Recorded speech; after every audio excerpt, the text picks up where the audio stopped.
I forgot to hit the button again.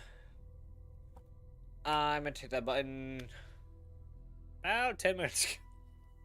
Whoops. I just really need to like set that by default. Hold on. Where's the thing? Can I manage?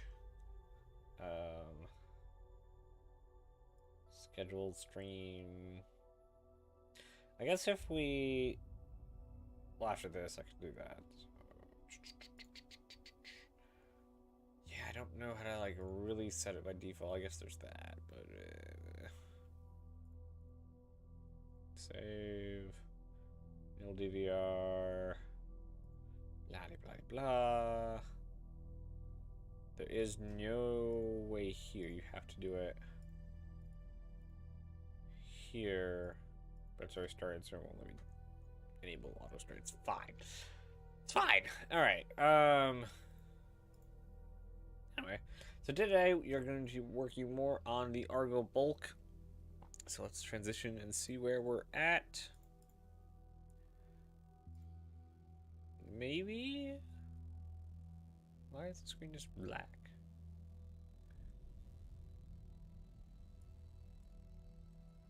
There we go. That's weird. It's like needed to update or something. Alright, here is where we're at so far. We got lots of rooms and things. What I really should do is just take this and get rid of it. Why are there... Oh, I see.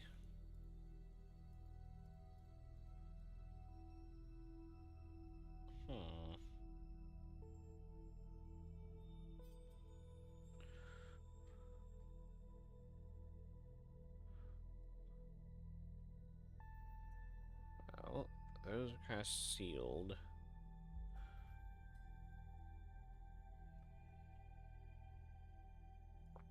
So basically, we just need to take these, that, that,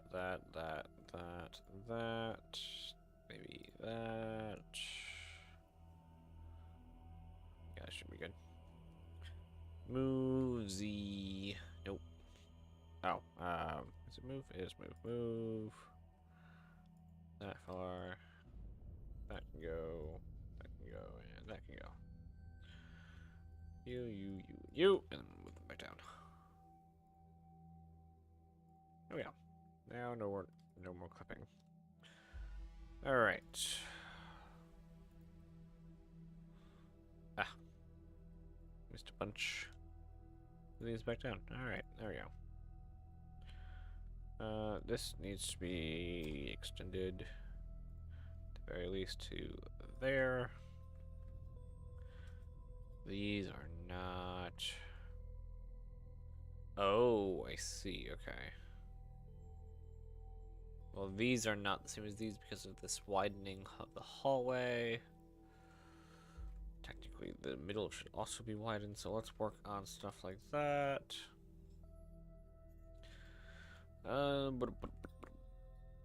Yeah, how wide should this be? Oh, wow, that's also off.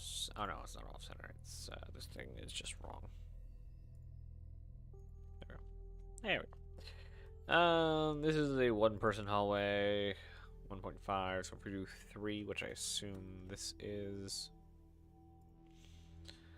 indeed all right. So we're going to elongate this.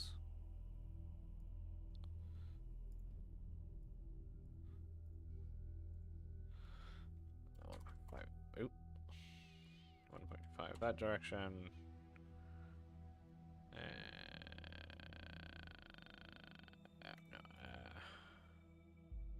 In that direction. Alright. Should go say 3 meter. Yep. Alright, so basically I need to move everything.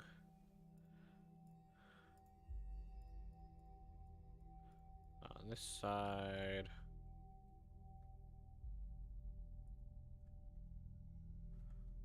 It's going to interfere with that. Oh, that's going to be fun. To widen that out. Eek. Alright. No, not that. Definitely not that. To there. That. And that. And that. I'm going to move you to there.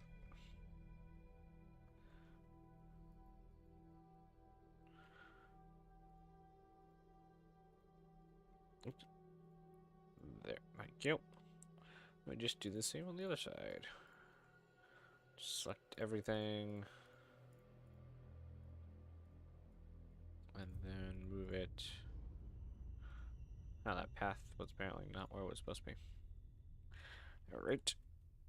Move this one out to there. And again, repeat that. That. Leave that for now.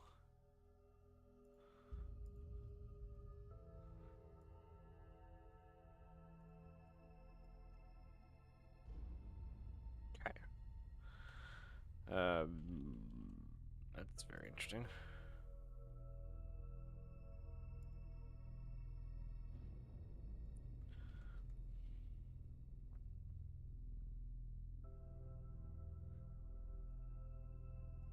Right now it'd go out, so nice.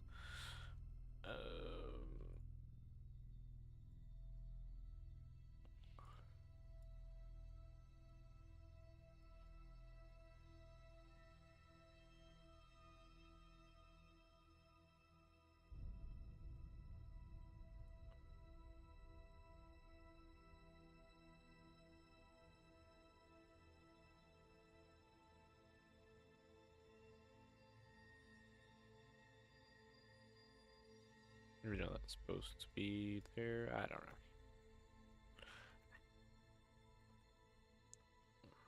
Okay.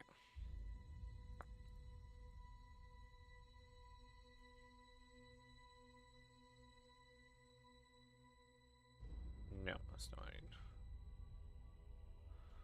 Why did it only do up here? Why can't I select it?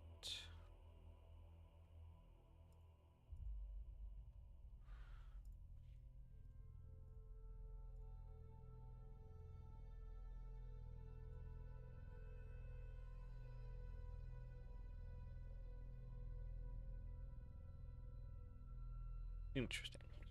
Alright. Strange.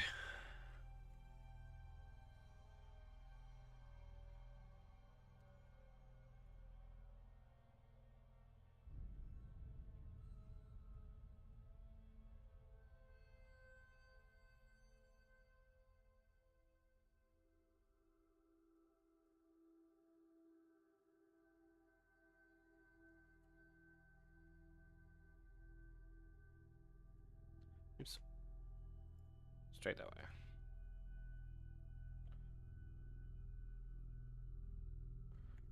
Again, ouch.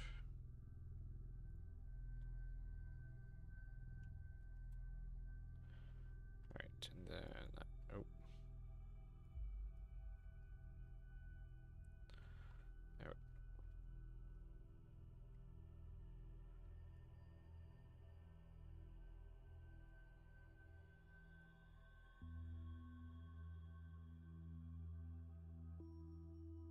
Interesting.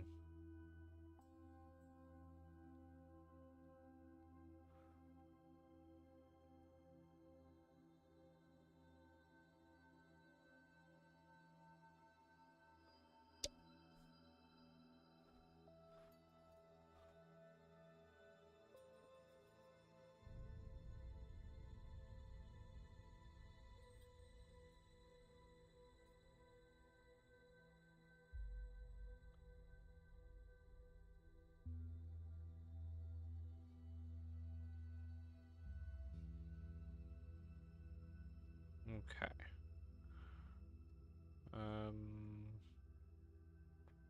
This didn't break at all?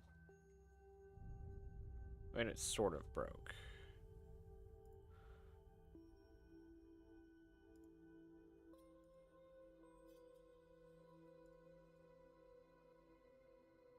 We'll move that to there.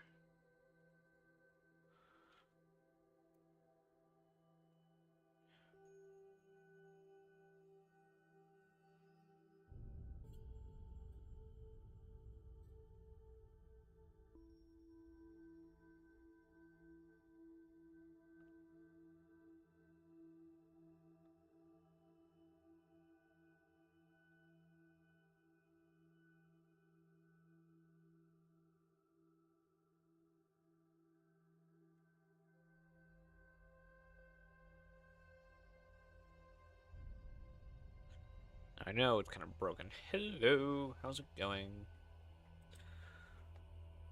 Alright, so I'm going to take this and mark it along here. Perfect.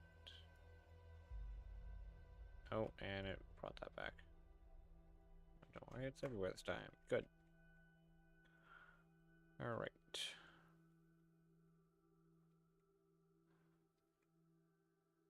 Yeah, that's what I thought. I'm good, and you? Oh, that's a terrible question. I mean, it could be better. Not saying it's bad, just not say it's good either.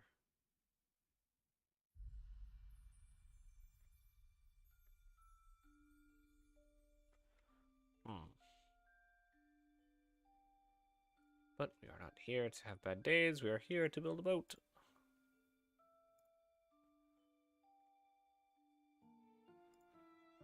Which is much easier than basically everything else I do.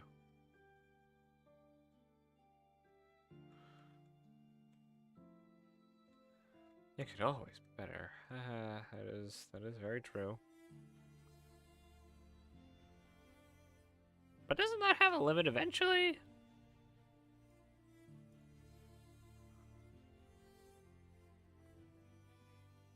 Unless the meaning of it is just it will never be as good as it could be.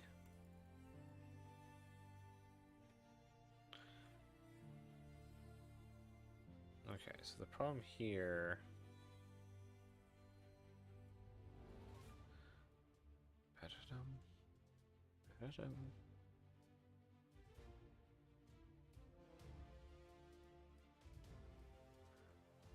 Yeah, that's what I thought.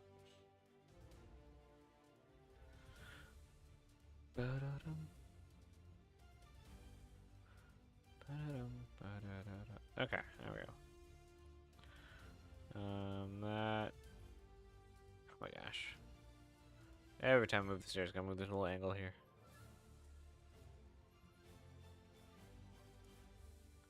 Every single time. Alright. Alright, I mean, this is the first time we're... Yeah, okay. First time we're doing this with the new GPU. So... Very much interesting. I wonder if it's a GPU problem, or is it a SketchUp problem that doesn't like models?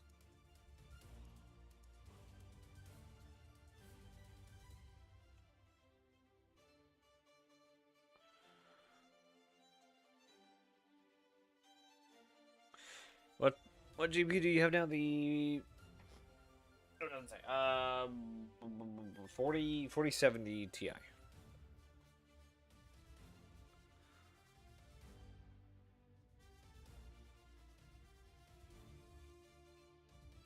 The newest one.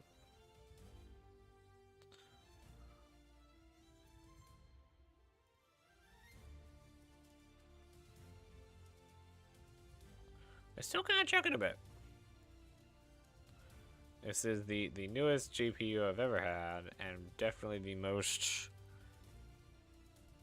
the closest I've had a GPU to its launch date.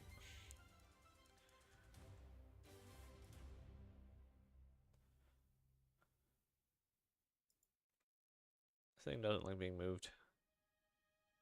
And we're just gonna say that's good. Yeah, I'm gonna blame SketchUp for not being optimized. Because it still gets like every now and again a frame will lag behind. It's fine. It's fine. Like this thing can render video, and this thing can PlayStation System way better than any of my others or my other GPU. Oh, I did not move this. Boop. That's what this went. Or not.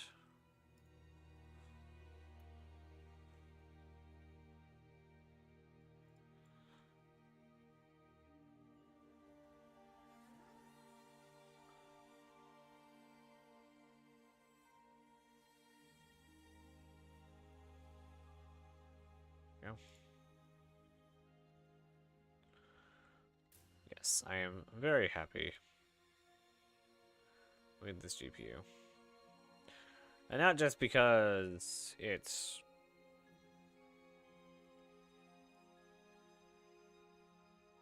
I don't know where the sentence is going. I have no idea what the sentence is. Basically, I don't know how to use this GPU.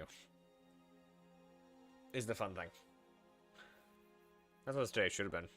If we had a yesterday stream, that's what today should have been. Is figuring out how to play with this GPU. Because I've played a few things. I've actually downloaded both Forza 5 and Flight Sim. Because they're like the only games I would play that actually use the GPU. Let's see. It doesn't help in Minecraft, which is hilarious. I still in the mod pack that I'm currently playing on, still only gets 12 frames a second.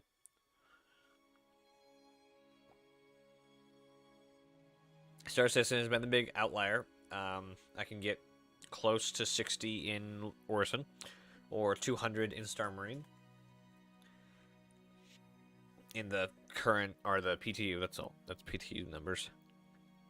And that's full settings. Full ultra on everything I've tried so far. It rendered a 3-minute video in 12 seconds. But in that, haven't really done much. I played Portal RTX. It felt a bit sluggish, but I think that's the game, not the GPU. Like, I've not found a fault yet with the GPU.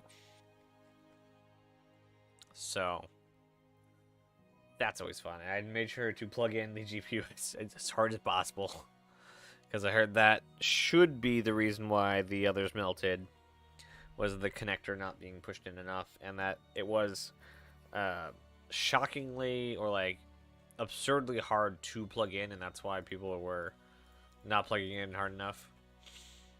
It shouldn't have been as hard as it was to plug in the 12-pin. But yeah, it's also like twice the size of my 1070 in volume. Also twice the price, but it's fine. Yeah. All right. What do we got here? So do we need to... I don't think we need to make these... what are they called?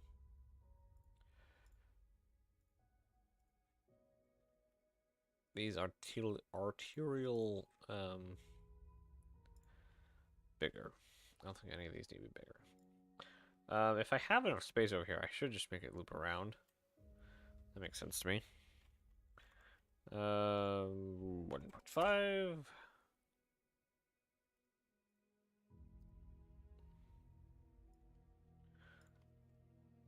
But yeah, playing Star Citizen is quite a joy with this GPU.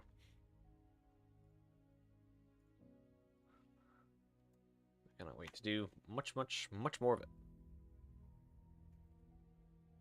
And I have not been able to play Siege Warson yet. Oh, I've desperately wanted to do some of that, because that is, I think, my favorite event. I think that is slightly above Xenothreat, because Xenothreat's much more of a multiplayer necessity event, and you can definitely solo Siege Warson. Is it easy? No. Do people come along anyway? Yes. So it's, random encounters playing Siege of Orison is much easier than trying to randomly team up with people in Xenothreat.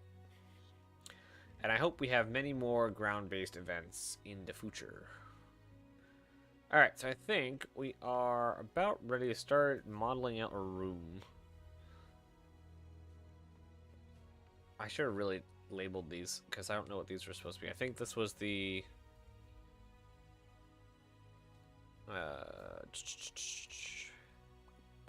this was the kitchen.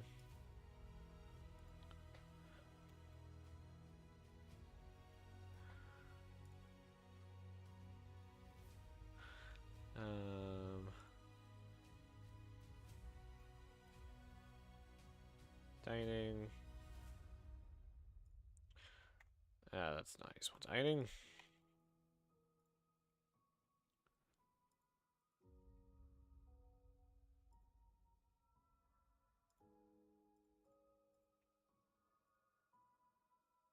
Oh, just one in. Apparently.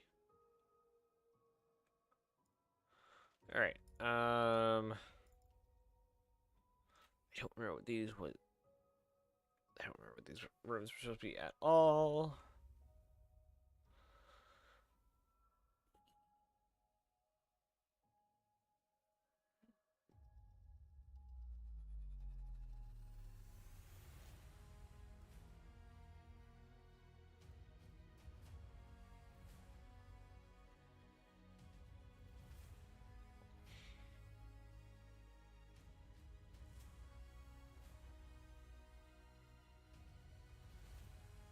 Oh, interesting. Oh, it's because of this little area. No? That's on par with that. But this room is the weird one. It doesn't exactly fit in here. These are all like custom lengths for this room.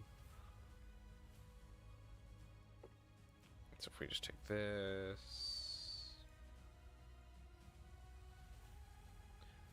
and then let's say move it over to here.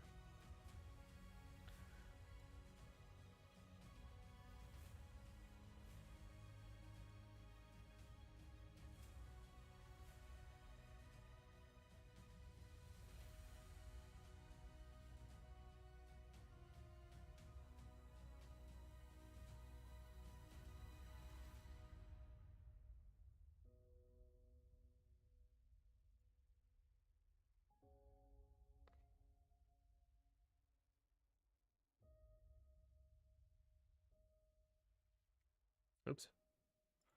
That is not the right button. Alright.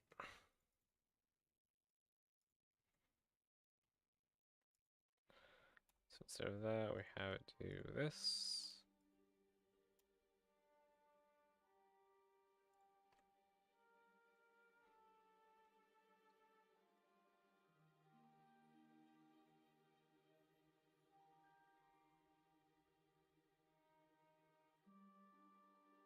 And technically it would be, well, can't do that now.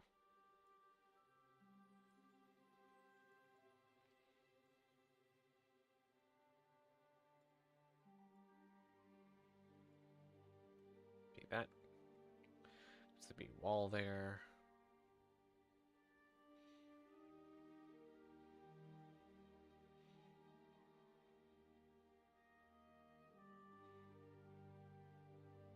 Also have plenty of space over there.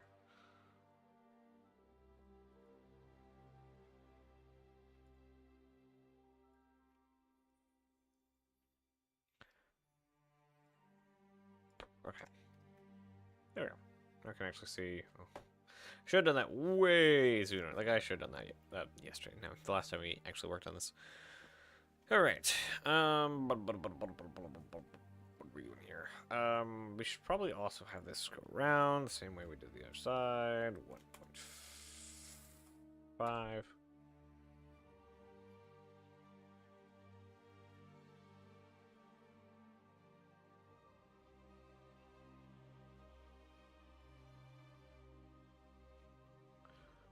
Yeah. 1.5.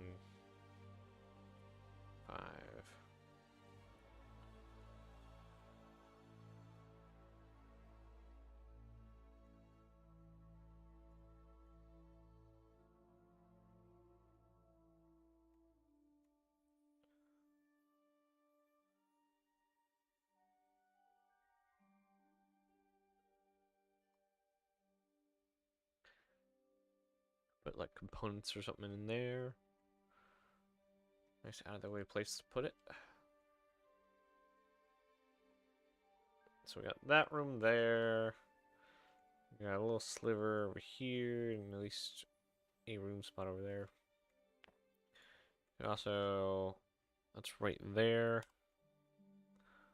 We also had the problem, or I guess sort of problem. What is that? Just a line. All right. We have the sort of problem. Well, one of these being uneven. Yeah, we're gonna mess this up again.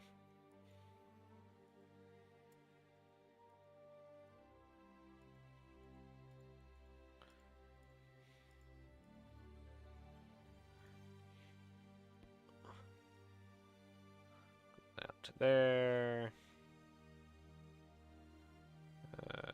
That's exactly where you are.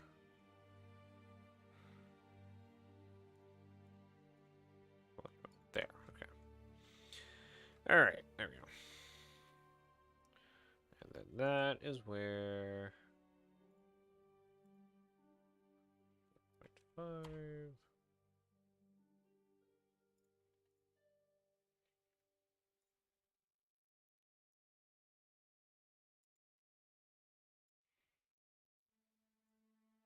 Okay, jeez.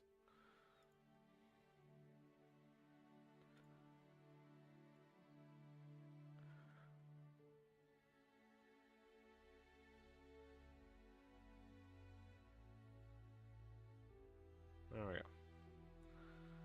And that's how we get to there. Yeah, those are both the same area. So you can actually look out on here. And these will be... Okay, so let's actually... So for one, let's do this. You are the main component, you are the lounge component. And we're going to copy you.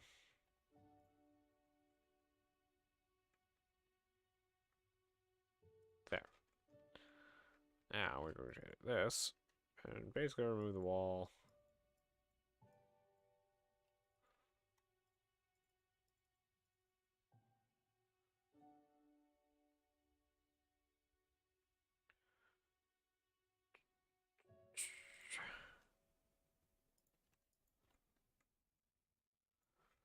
And now...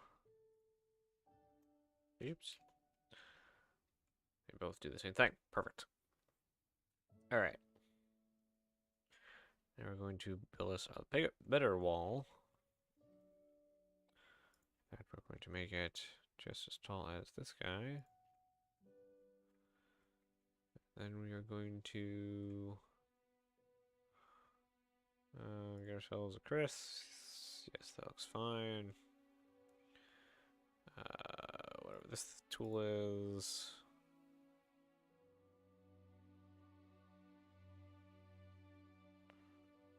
I'm gonna say 1. And then we're just going to push 1 out the door. Ta-da! Now it's an actual room with that. So the thing I wanted to do, the reason the other wall got so messed up, is because I wanted 5, 0.5.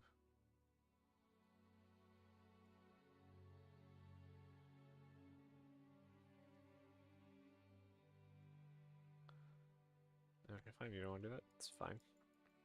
Oh, I know why I didn't want to do that.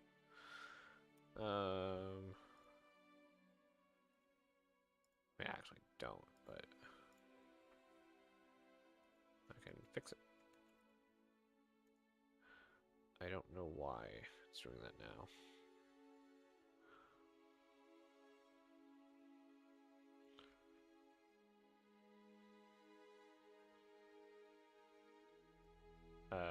Excuse you?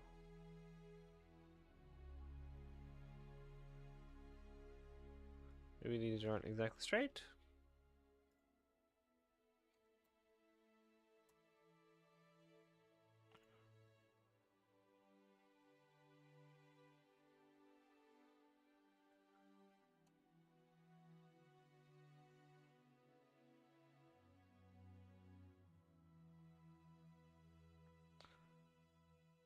I'm gonna go with yes, they weren't exactly straight.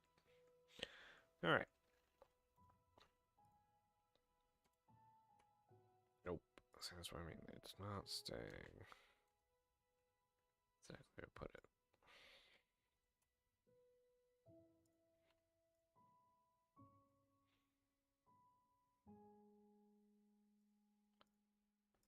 There we go. Now, if we go look at this one, it also has tapered corners. Woot. And we could work on this one. Okay, those. Actually, well, no, each of these are going to be different. This also doesn't really line up with its walkway area. What I could do is I could actually just make the walkway down here and then come around to it. I could also just make this as long as this area, just to take it out. Wouldn't be a terrible idea. Just being all sorts of uncomfortable today.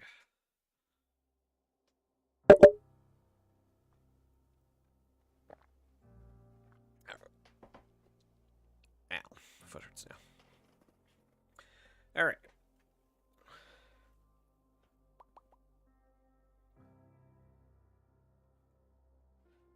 So here,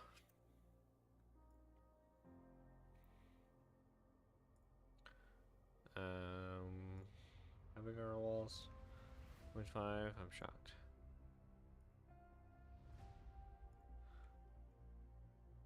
Actually, that is the 0.5, isn't it?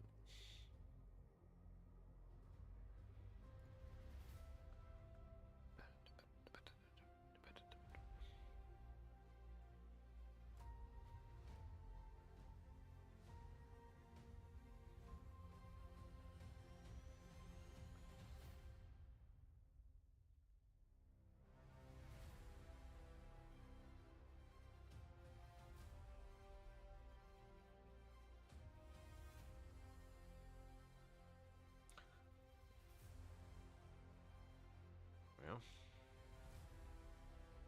I don't technically need that. I just have that. Oh, I had that. Not that. I don't know. We can do both. We can do both. See which one we like later. Because as we do this, we don't have an ARGO style guide for very large ships. So in that sense, we are running flying by the seat of our pants with that.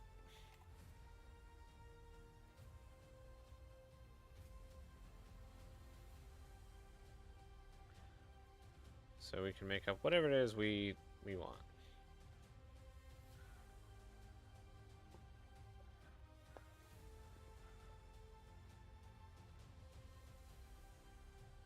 Hmm.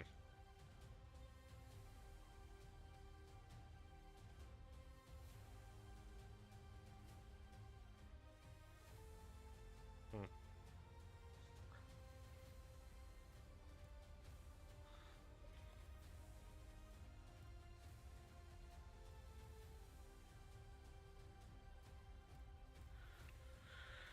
Okay.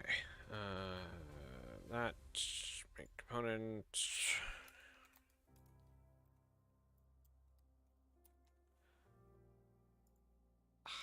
not what I meant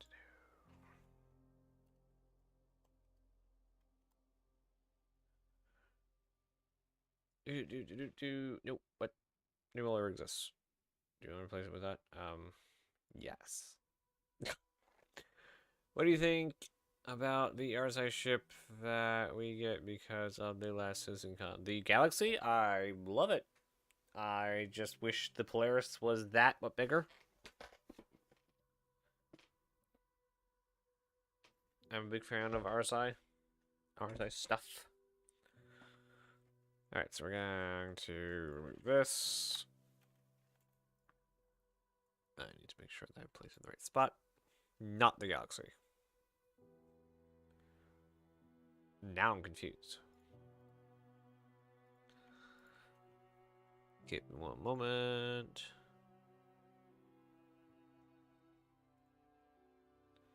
That's not on the floor. There. Oh, that's right. It wasn't right on the floor because of... So I can actually sit.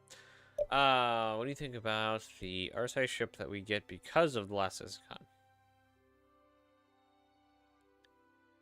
What? I'm not sure I know what you mean.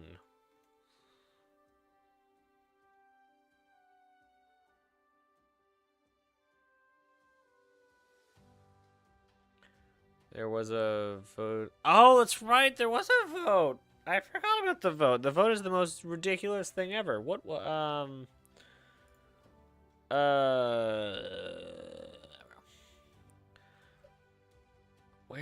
was it on?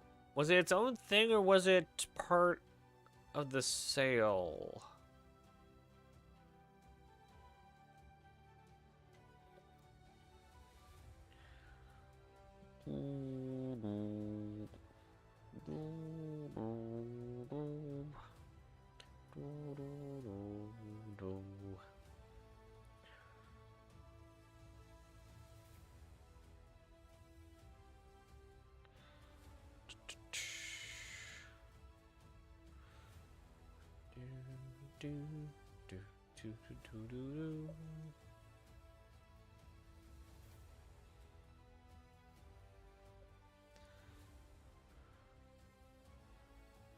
Spirit, where is it? It's down here somewhere.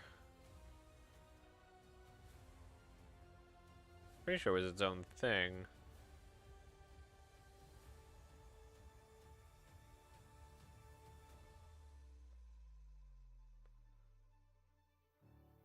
Hello.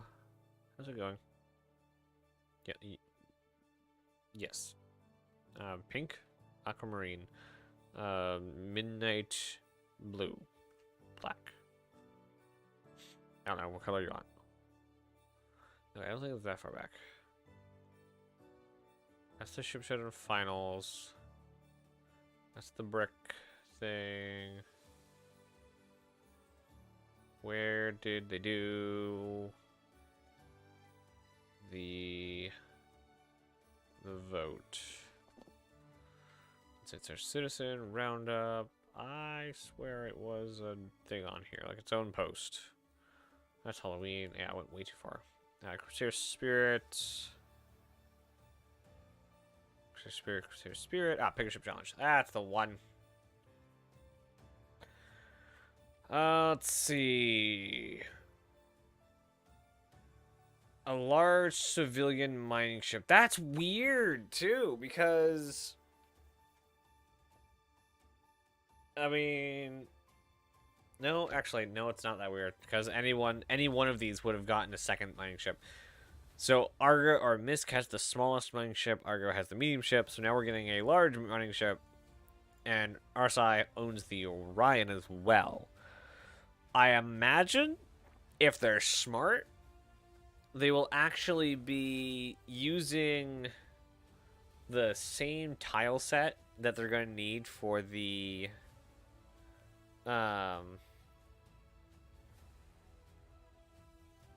Orion on whatever ship this is.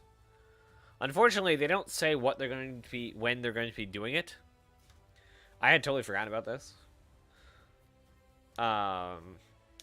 It'd be really cool if we got this year.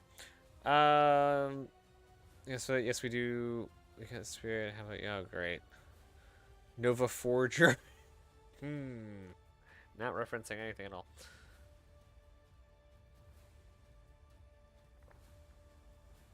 But no, it's still Nazareth. Nazareth at the Nova Forge. That is what we're doing. That's how we do it. I don't like this chair not moving. It's just because I'm on the edge of the carpet. It's fine. It's fine. It's fine. But yeah. Alright. Oh, it even says... wait.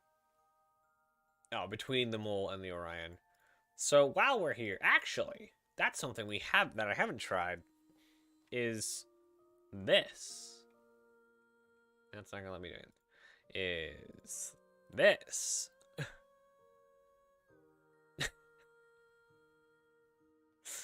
Oh, it was an actual question. Oh, I'm fine. How are you? Where do they not have the Orion in here? Les sad. Oh no. Okay, we're gonna have to look that up though.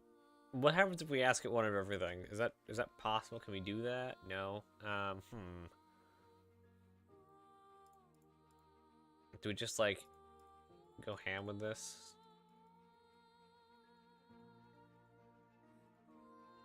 I know it's just gonna take so long to actually like load in.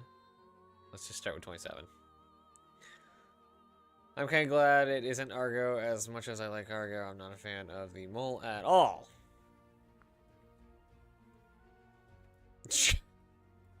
Okay. Okay, GPU eats this for breakfast. Anvil really needs to, like, pick a lane here. You have the Hornet style. You have the Hurricane style, which kind of overlaps with the Terrapin. But then you have the F8 style. And also the Hurricane, Terrapin, and Valkyrie. I think they all live in the same style. That can be the weird cousin. But the F8 does not fit in that style. And then the Liberator... No. What are you called? What are you called? You are the... Legionnaire. Does not fit that at all. Like, the Legionnaire fits nothing. Not Legionnaire. Yes, Legionnaire. Also, a great video on the best ship. Oh, thank you. That was just a cut of what we did on stream. So I'm glad you enjoyed it. And then when there's this, like, absolute, like, weird bug thing. I cannot wait to see the reconcept of this, because this always reminded me of the 2000-something Lost in Space robot. Like, I get that it's supposed to be a 360, what's it called? Bridge. There's the flying side, and then there's the working side. I just don't like this at all. Yes, because absolutely, I have nothing wrong with, like, the mechanics of this ship. I just don't like how it looks, and I don't think it's very anvil-y either. Start with last view, and then just add literally every ship.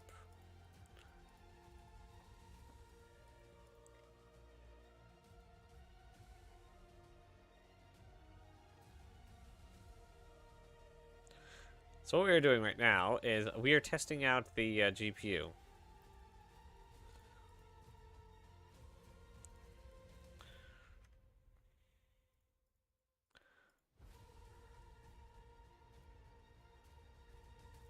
Yeah, the Starfarer. Oh man, I cannot wait to see the new Starfarer internals. I don't even know if they've done any work on it. I think it was still waiting for our resources to get to reconcept it. I do love the Starfarer, even as is. I do love it. I generally like most MISC ships. And the Gemini isn't that different. It's got a coat of paint, and they took off, yeah, the really nice features of the original, just put in more guns. So I don't know.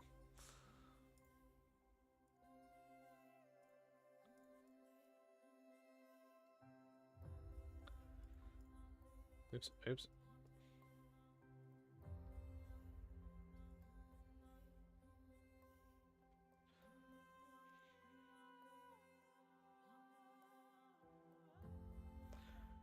Oh, that has two. Okay, that's everything.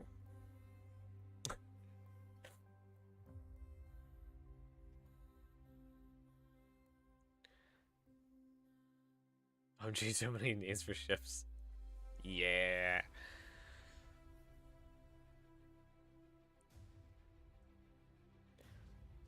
No, the Starfarer and the Starfarer Gemini, they're technically two different ships. In It's a variant, I guess. The Gemini is a variant of the Starfarer. Oh my god.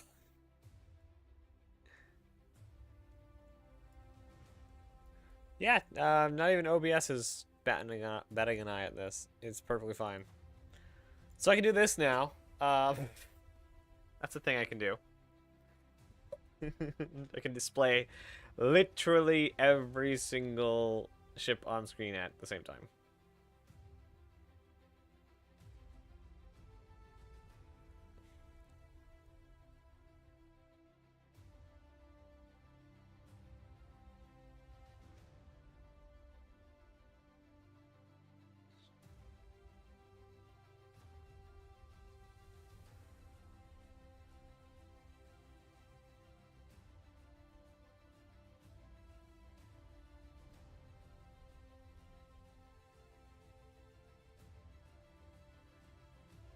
Oh, look at this guy go.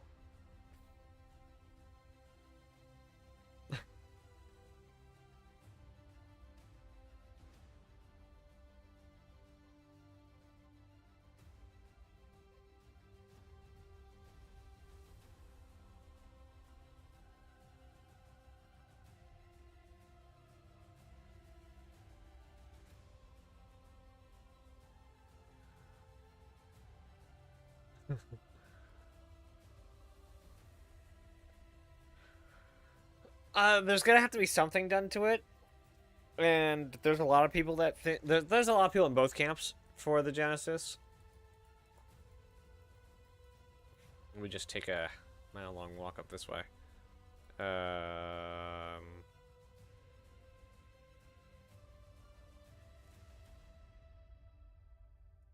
It's smaller than I think. Oh, here it is. So when they made the Genesis, they did not have the Crusader style guide. So that's the biggest like hurdle. Other than that, what was I looking up? Oh yeah. So before we do that, oh jeez. There's an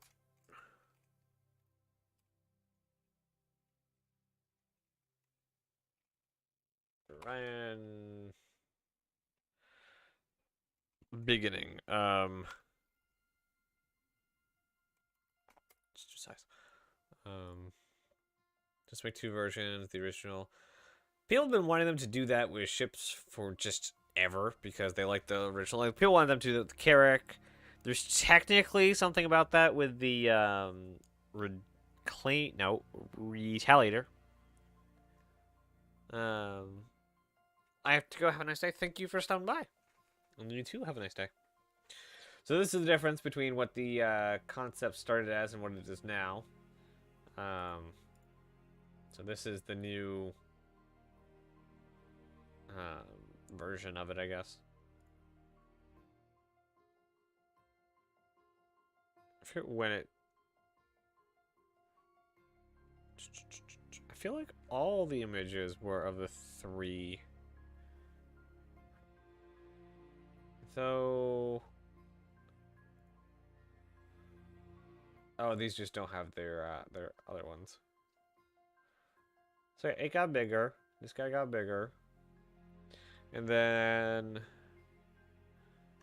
Genesis Starliner. Somebody I know made a... Yeah, a kind of mashup, what it could look like. Which I don't hate. They kind of like just photoshopped a C2 into a Starliner. Which is not bad. It's just not bad. It just goes from that. There you go. To that.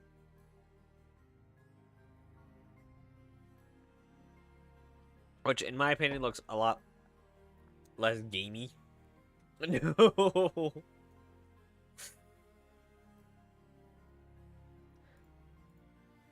So we'll have to wait and see.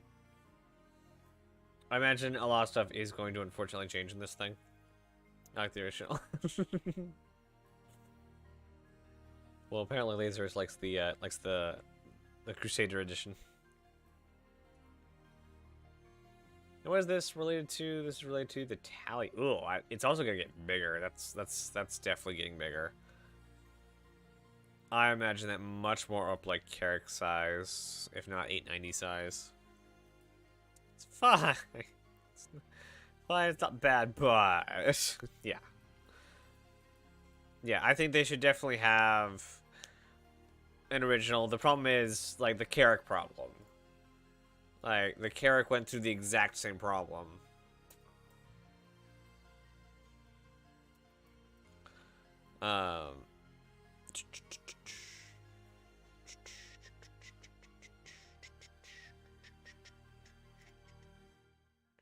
This was the original. And this is what it ended up looking like. Like, it not only grew a bit, but it also gained many pounds. Like, just the difference between, I don't know if you can even see that, but that and that. Like, they are fairly different.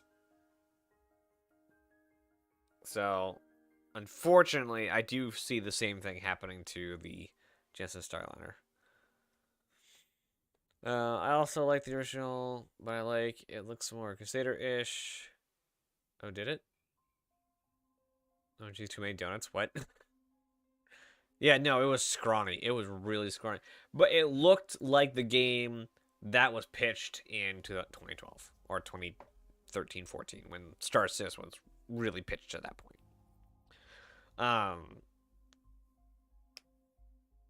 Yeah, it was very to the day. And games and the entire like industry has shifted like leaps and bounds to a different point since early 2000s. I like that. That's cool. That's really cool. Elkar's layout. So where like the scrawny Carrick is a good like 90s, early 2000s design, that's a 2020s design. I mean, it does look like a pigeon on its way out of the world. It does, though. It does. I think I'll like the Carrick again when it goes back through its pass, another polish pass, because polish pass. It's looking a bit old, rough around the edges now. That a lot of stuff has come out after it. I do like the Explorer one. Like it's just a really good like 5-person multi-crew do kind of a little bit of everything ship. It is, in my opinion, the thing you upgrade to after running multi-crew in the Cutlass Black. You go to this. Whereas the Cutlass Black, you can get by with your pilot trying to fight. There's no forward-facing guns on this. So you need your crew to man all the turrets. It just looks nice. It just looks really slick. That's just my favorite shot. Just my favorite shot. Alright. Oh yeah, I forgot we had this.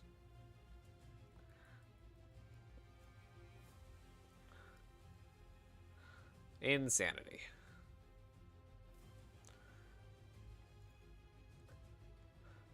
Alright. Alright.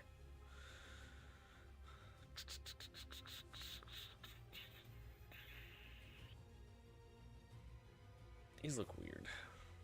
Just because they're being butted up against on both sides. Yeah, I do like that that's in the middle of that, and that also goes straight on, so I don't want to change the width here. Yeah, okay.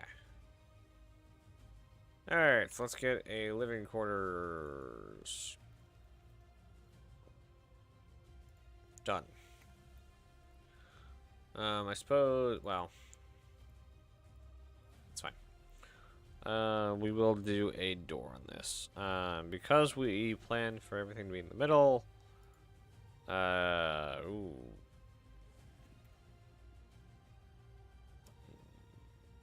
Five.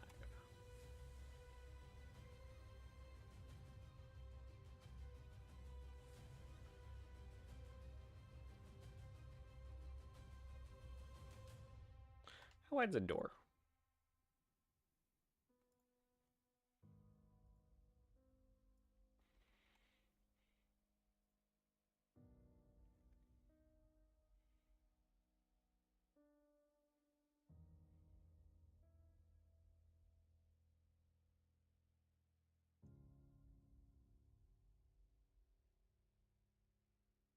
Perfect.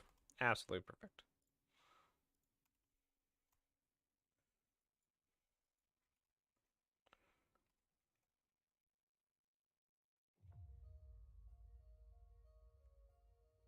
I actually want to do that like round thing. I think it'd be really cool if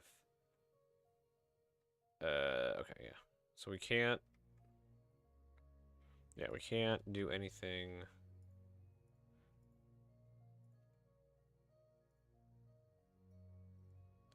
In here. In fact, I'm going to make these pull out some. If you could pull out like one, no, yeah, one.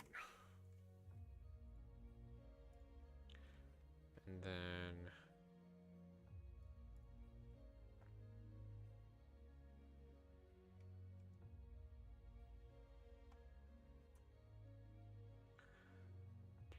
how do we make a good zigzag pattern?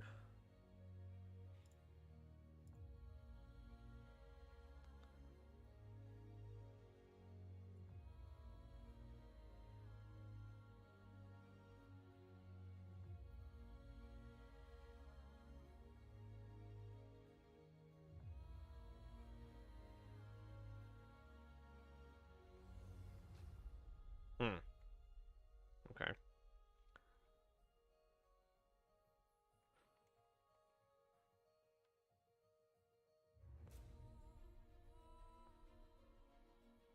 Can do some math. The most fun part about this. Yeah, 2.9 divide. Oh, that's right. I just need to figure out. Divide by 0.3. No.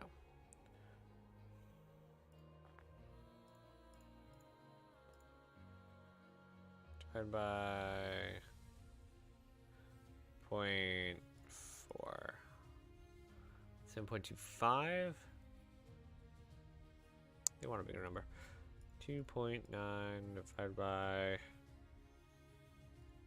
9.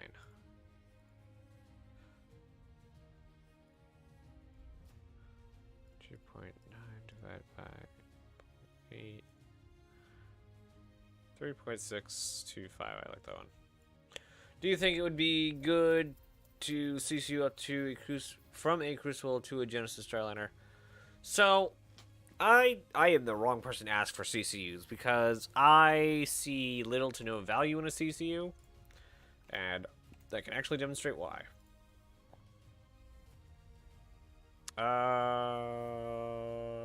Buybacks. Alright, so these are the CCUs I have. And I'm not going to use a single one of them. Actually, yeah. Because if I use any of these, especially if I use it and then the ship comes out, basically, let's see. I spent... How much would these be? Oh, these don't have any savings currently because the ship hasn't gone up yet. So let's say I use this one and then it goes up to like 300 or something when it comes out. I now have $25 in imaginary money. Or whatever it's going to go up to. It's fine. Just assuming, right? Assuming it's up to 700. If I melt that, the $25 of imaginary money ceases to exist. I can use that imaginary money if I CCU again, but I just don't use that. And I got a ship. What would it have been? It would have been the Gladius, I believe. Yeah, the Gladius. Caught up in a giant CCU chain that went all the way up to a Odyssey. And it was a very long chain, and I had like $200 of imaginary money on it. And so I just like, I want to use that money. So, like, the reason I'm able to have currently all of the whole series is because I melted that CCU chain. And so I'm able to have, let's see, what's in my hangar? The entire $1,565. No, $1,325 in liquidity when sales come around. So I'm able to mount my entire library of ships and buy other ships to then put into the buyback store, that I call it. So I'm able to, 2 per quarter, pull out of the store anything I want. I don't have to wait for a sale. I don't have to wait for limited supply. When it comes out, I can have it. So I could even like use this in conjunction with the lunar matrix to kind of get what I want out of here. So I don't use CCUs. I don't. I think they're just a way to get you, like, they're a kind of like a, I hate using this term, but gateway drug. They're there to make making bigger purchases easier to handle in smaller bits. Which does make sense. Just I got way too hung up on the imaginary money thing. But CIG said that that's not the original intent of buybacks and may change in the future. Absolutely. Currently, it's my buyback store, and I think they're going to get lots of blowback the second they try and change it. Because it's the one thing I hate about the game is the limited time ships. I could have a whole E now. After I get the Kraken and Idris at the end of the year, I'm going to melt them 24 hours later to go into here. And because they're not out yet. I can't play with them. So I'll melt them and wait till I can play with them later date. Because I will have the ability to purchase it. That's almost $30,000 in here.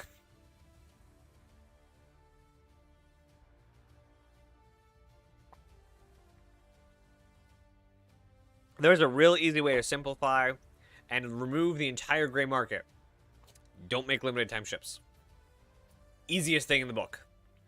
If they just had every ship on the store always available, then it solves that entire issue. The problem is marketing won't let them. And I imagine there's some pretty handy numbers they have in accounting that says, yes, limited sales, limited hull sales, boost numbers. That's fair, but my hull C cost $205 instead of $350 now. More after release. Oh, for sure. Like, yes, I am technically losing money in this transaction. Absolutely. I don't care. I'm not playing this game to save money. This is for fun. Literally none of these ships do I need. Like, nothing in here. In fact, I have a lot of vehicles in here. These are like the simplest things to get in the game. Yeah, FOMO. They rely heavily on it. When I play normally, the things I use most are my Nomad and a Steve, which I currently don't even have on here. This is a PTV. When I play with friends, last time I played with friends, it was the Valkyrie being our home ship. That I got for referrals, that I got for a special referral event. So the Caterpillar, the Cutlass Black, the Cyclone, Ulci, the Mule, Nomad, STV, oh, that's the STV. Ursa Rover Valkyrie. All stuff I currently have paid for. Just to have at the moment. If I so feel like, on a whim, I'll just melt stuff and buy other stuff. And for stuff that, is on the store, so this store, sure, I can go back and get it. Like, the one thing that I've been really wanting to play with that I haven't been able to get because limited or artificial scarcity is the Razor. You can't get the Razor right now. I really want to play with the Razor because of the new racetracks. But you can't. And for some reason, I forgot. No, it's CCUs. To get one. But last time there was a sale. Like the cat. I don't know how I bought a pirate edition. I didn't mean to buy a pirate edition. I don't do piratey things. It's a cargo ship. I don't even know why I bought the Caterpillar instead of something else. I have no idea why. No idea. I assume it's because I already had the what's it called?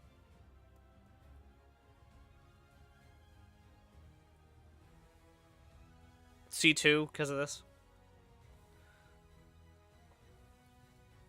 Nobody needs all of these ships, lol. No, they don't. That's kind of the point.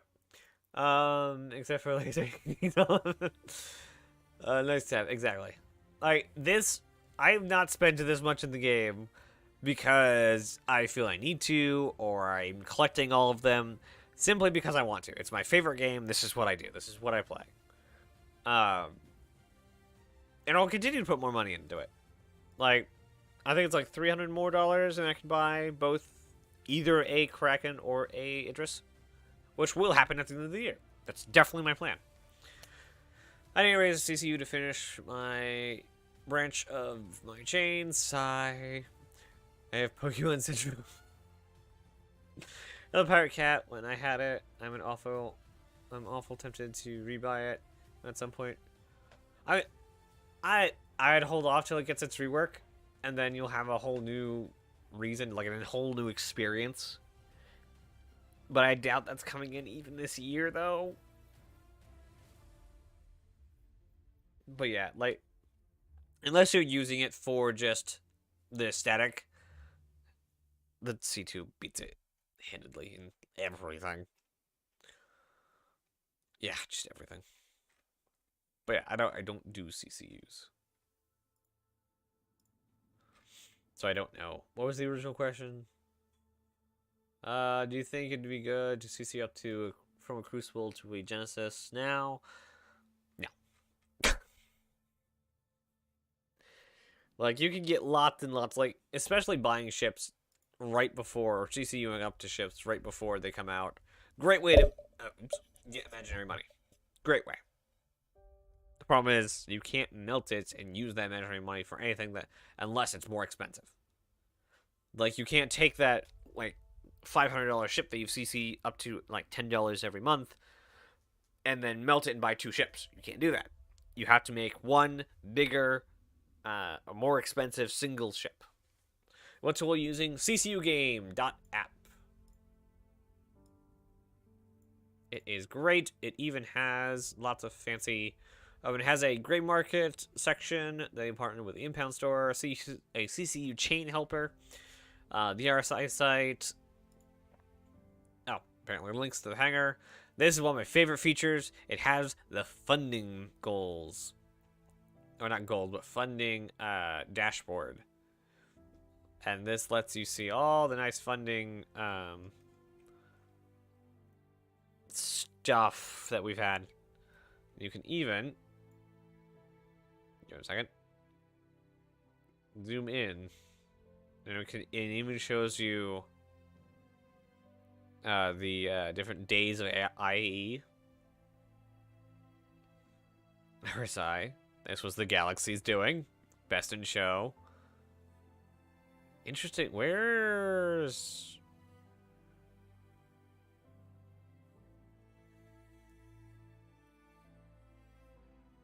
There's Aegis. Wow, it's way over here. Wow. Not a lot of, not a lot of, Idrises being sold this year, or last year.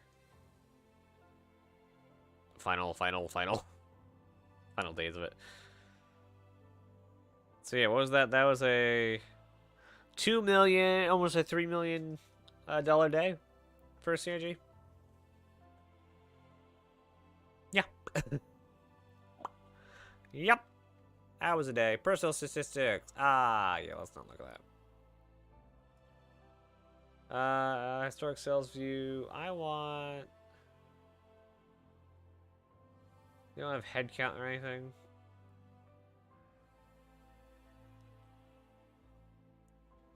Oh, wow. That's a graph and a half.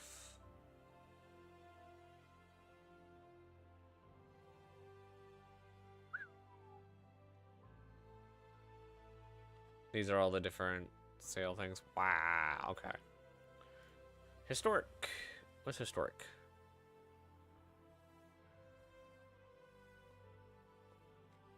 They just have so many graphs. Patch overview. This one's gonna hurt. Holy cow. We've been on 317 a little long.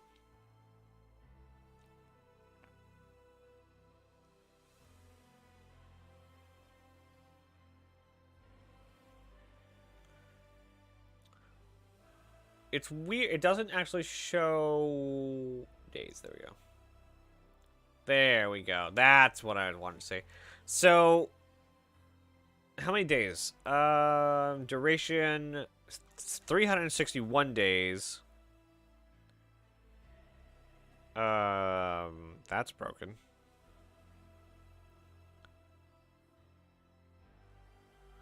And then that's why. What is that? Why is it there? Their thing is broken. Yeah, there we go. They don't have the duration though, because it's 263 plus 65. 263 plus 65. 320 against 361. So it's still not yet the longest patch we've had. Assuming that this is not supposed to actually be there. Because that says patch duration 3,444 days. I assume that's the entire thing.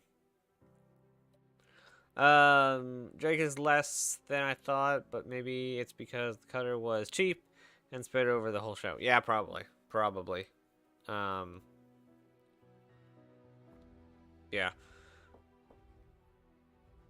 Let's see. Pre-release, lol. Yeah, it's, even when they tried doing their quarterly patches. Let's see. They got 3 there. Actually, they got 5 there. So that was the one they went in with, 3-0.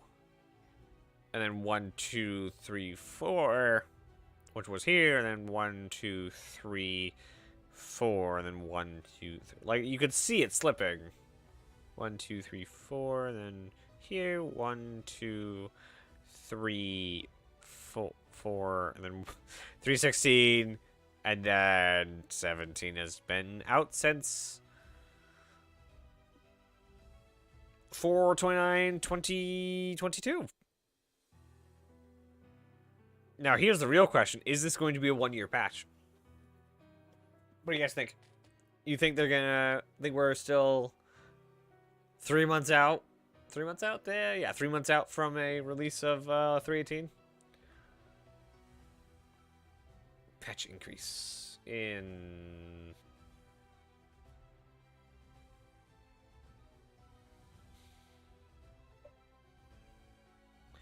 .317 had a whole lot of content though. Oh, absolutely.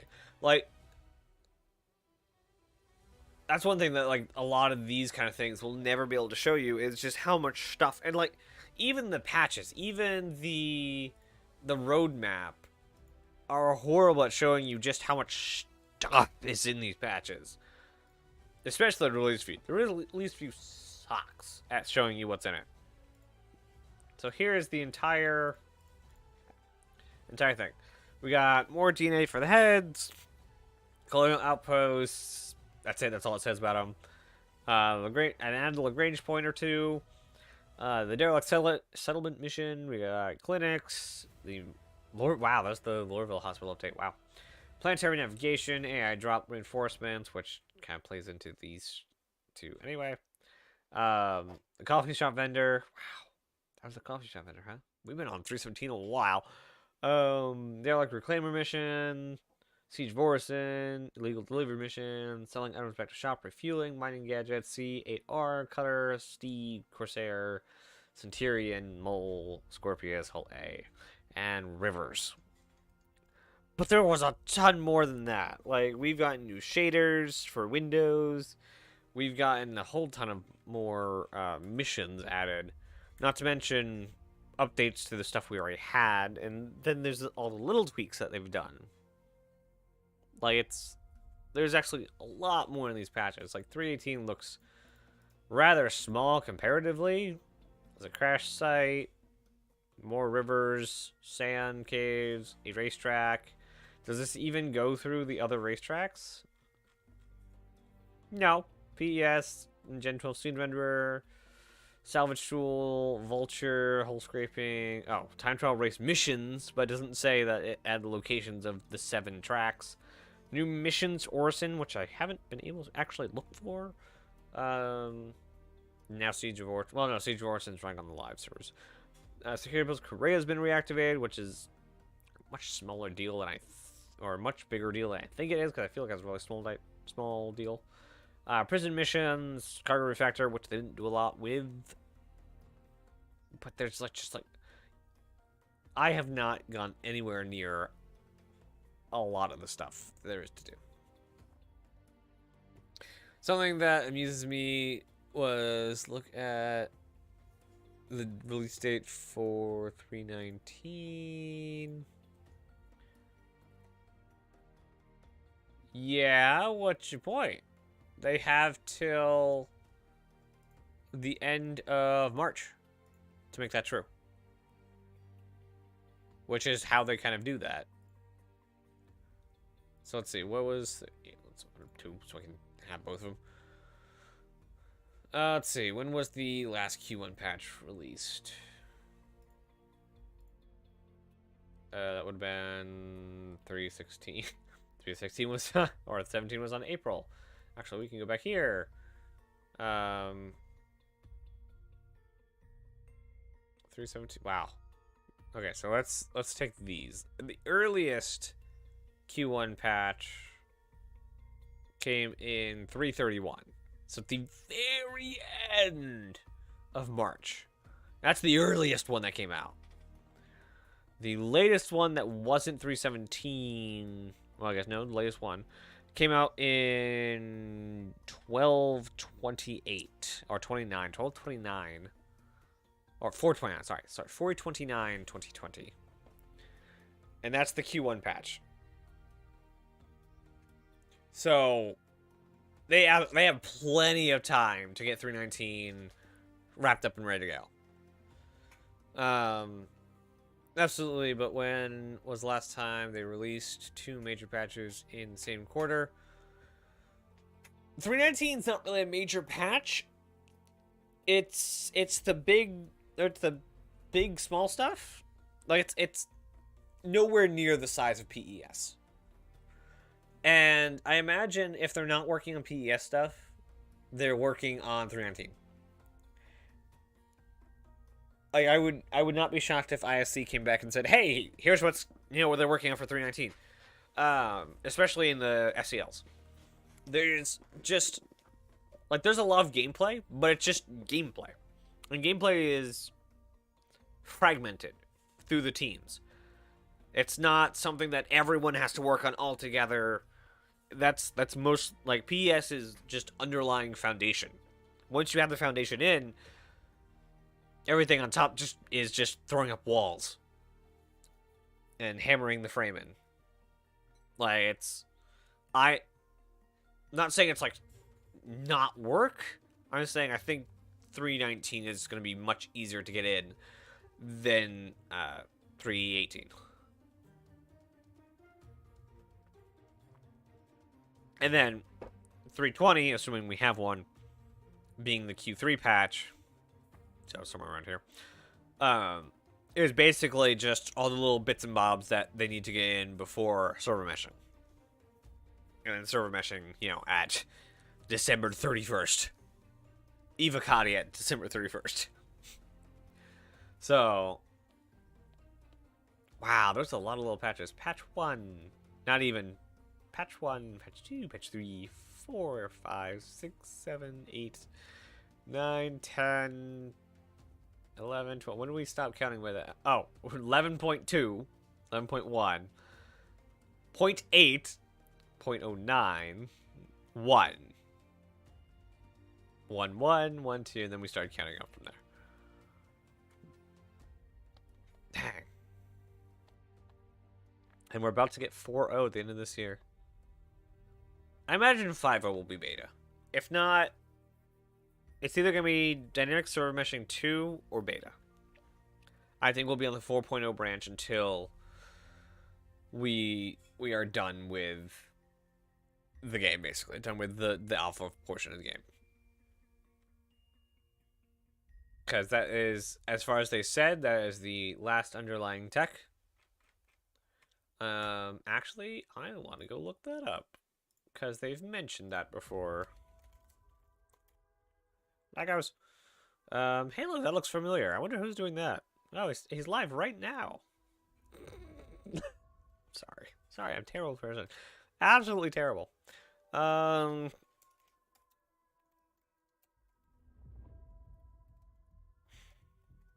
not con.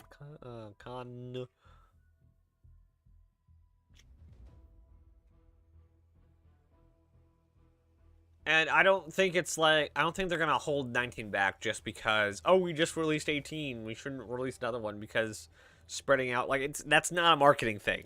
It's an in-development game. They'll push updates when they have them.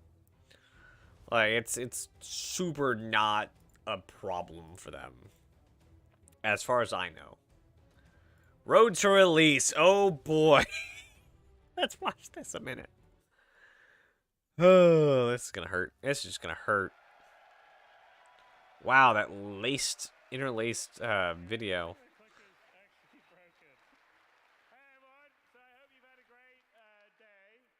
Brought to you by Intel. Okay, we're gonna skip ahead to the slides because people love slides. Hangar module. Okay, this is the past. We got hangar module, space combat with arena commander. What is it? Segmented. They were not the same thing. 16-bit float. And then we got proper arena commander. And then we got, oh no, that was arena commander. They just renamed it. And then 16-bit float physics grid ended up in 2.0. Inventories and earning money. So that was that when we got to go into the verse?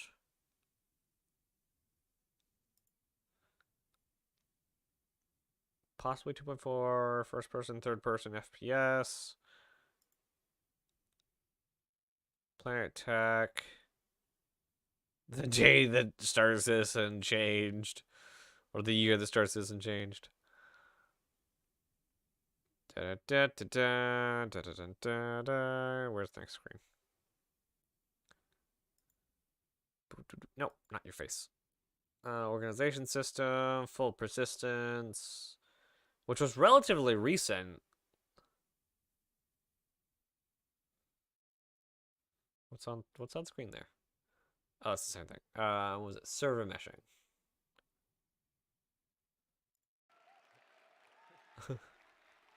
It depends on what is going on. Going into 318, I was hoping for more quantum. So, like, it's more cargo, more quantum.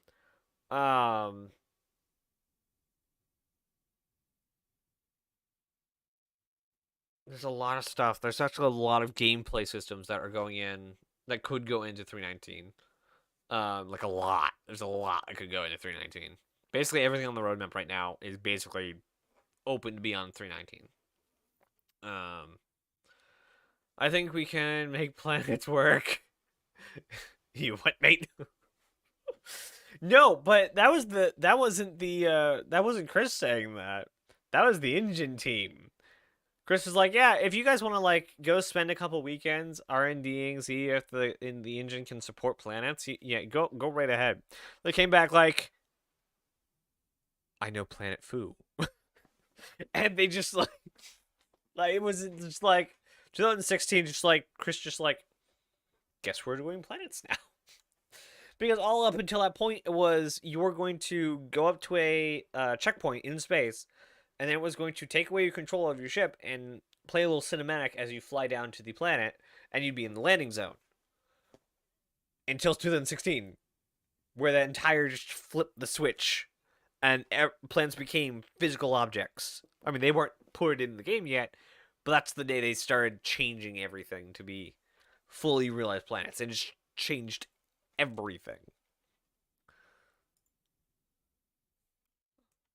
303 or 3.3. Telemetry. Ooh, I should see where I'm at now. Oh, I also need to update my issue council hardware. Bye, Chris. And it'll be there, and I can pick it up in first person. And that's a big. Literally, that's in 318. Full persistence is what he's talking about. That's 318. That is PES. Used to be called iCache. Big step for us to be able to do that. And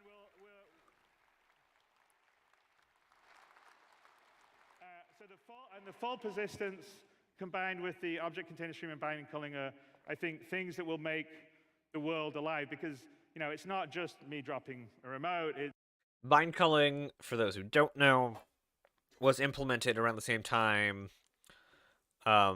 Server-side object container streaming around the same time. It's basically a way for the server to say, nope, I'm not dealing with it anymore.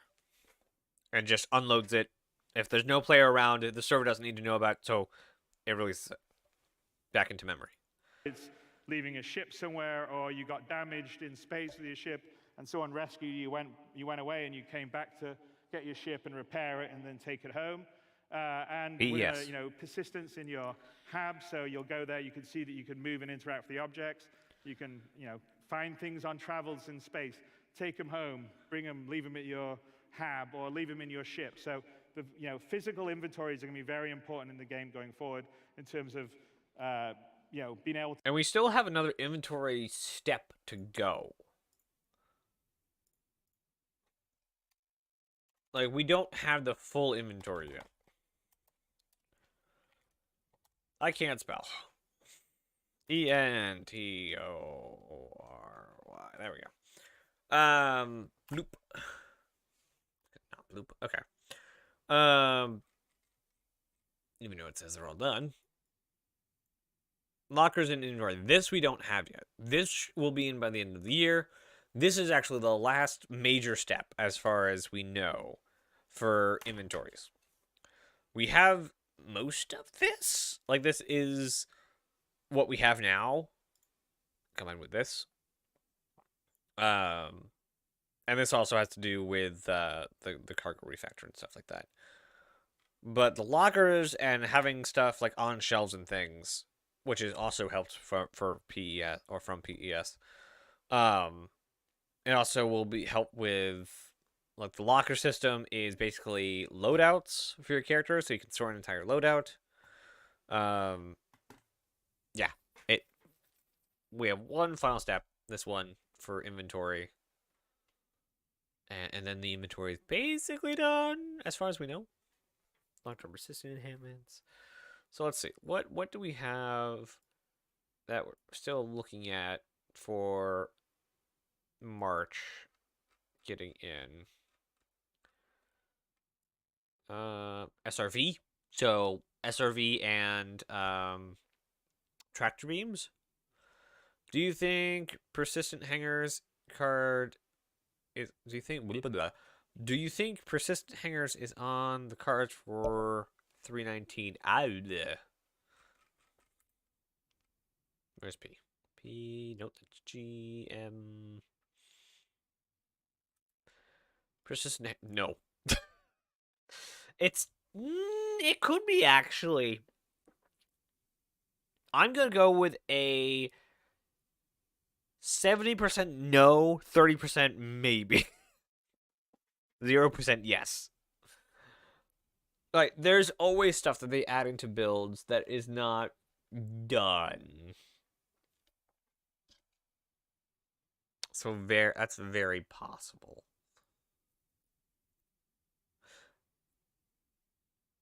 Yeah, it could be. But remember, precision hangars is almost nothing. It's simply it's bringing PS basically all the way into the hangar. And so your ship will stay there, and you can load cargo off a magic elevator onto your ship. Or off the ship into the magic hangar, hit a button, and it goes away. And it's stored there now. That's all they are. Persistent halves, however, are the actual what used to be the hangar module. And what people will be able to, customize their home and have an apartment kind of thing. A persistent one, not just one that you wake up in and that actually stays there as long as you're logged on. Because the second you log off, your halves get reassigned to someone else. So eventually persistent, and I think they're going to personal halves instead of persistent because they already have one and that wasn't the same thing. Now this does say their own I guess it was just deprioritized and removed, but they didn't remove it?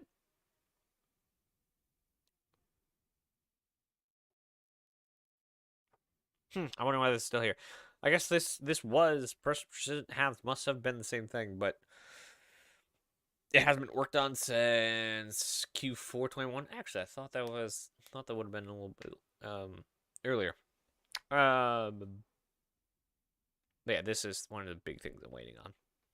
This and you being able to use the whole E. I need somewhere to put my posters and models. Yeah, I mean your ship currently. All in 318, all of the hangar flare is in your inventory, so you can put it on your ship. I wonder if we're gonna be able to have like addressed hangars. Like, are there going to be hangars where you can say, no, this is my hangar? I doubt it because I don't think they're there as far as netcode goes. Let's see what else. What other stuff could be? Yeah, SRV. Nothing Squadron has been worked on for a minute. I mean, it has been worked on, but not on the roadmap anyway. Let's see. Entity properties built in. That's a backend thing. EVA tier 2.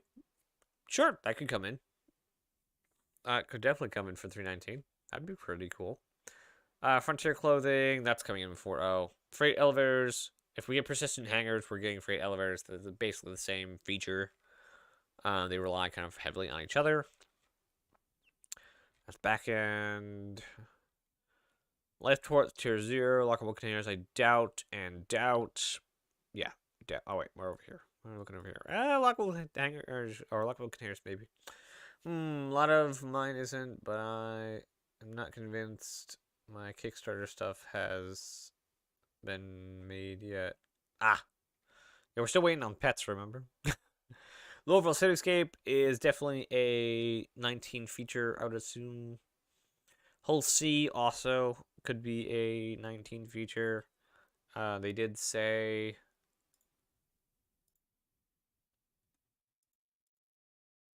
I think it's this one.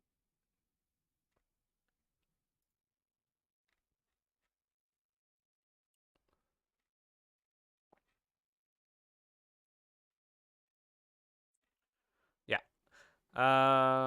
Get the Lucas start on your Lunar New Year with a career in cargo hauling anticipated impending arrival in 2023. So this is coming in sometime this year. They are sure that it's coming in this year. So it's adorable to using that one. It's it's got another ring on it now, doesn't it? Anyway, so yeah, Hull C should be coming in 19, maybe 20, one of the two. New player experience. Excellent, not making it. Physicalized weapons handling. That's a nice small feature that could make it in. Hints and interactions could make it in. Sure, it all depends on if these things are gonna get more work added to them on the 8th of next month. Player machine physical interaction. This, I don't remember this being here. Initial implementation of animations that show the player interacting with the ship controls and items, including pushing buttons, flicking switches, interacting with other areas in the cockpit. Also includes other machines and items. Oh, no, I have read this before. This is a really cool one. I hope this comes in 3.19. That'll be really cool. Basically, it's the not VR look, where in VR, since you are your character, you'll just reach out and hit a button. But since keyboard and HOTAS people don't have that, the character will just animate to do the action. So if you, let's say, hit R to get your ship flight ready, there'll probably be a set of animations that flip several switches to power on the ship. Or if you hit the switch to open all exterior, he'll reach out and hit that switch. So on and so forth. Actions that you give, controls you hit will have buttons in the cockpit that your character will hit. Super interesting. Prone V2 or Prone Tier 1, we're on Tier 0. Let's see. Quantum Simulation, that is probably coming in, but also getting extended. So I imagine this will come in piecemeal. Resource Management, I don't think this is coming in piecemeal. Which means I'm going to say there's a chance for this to come in, but I highly doubt it's coming in 3.19. It's much more of a 3.20 candidate. Though, past April, there's only one team working on it for the last 2 months, and that's like part-time. So is that actual work, or is that finishing stuff that can be done in a Evocati or in a 0.5 or so, 0.1 patch? Don't know. Lynx Rover, that could come in 3.19. Polaris only just got going, or will only have gotten going. Scorpius, no, that's done. Vehicle Munching, no. Vehicle Munching is not coming in. I wouldn't expect Vehicle Munching till like 4.0 or later. Seat Handling, nope. Security Network, doubt it. I doubt.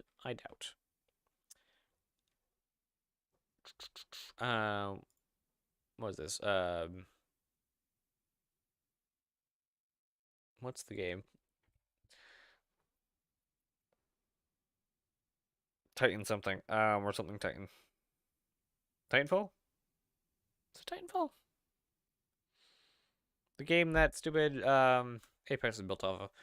I forgot, is there any modularity medical stuff coming in 3.19, 3.20? Specifically, I don't think so. But we are waiting for whatever tier 2 medical stuff is going to be. I assume we're waiting for tier 2. Third person camera V2, time trial racing. See, that's already in. This is in 3.18, but it's continuing to be worked on. So, stuff can come in before the line's complete. Also come in way after them. Let's see. Tractor beams. Wow, that's actually very long. Yeah, very long work. Virtual AI. Lots of... Where's are these guns? When these guns never came out. Why did these guns never come out? We were waiting for these. Why do guns seem to like get done but never actually get implemented? Still waiting on our crossbow. I don't see any medical stuff, though. What is it? Player interaction?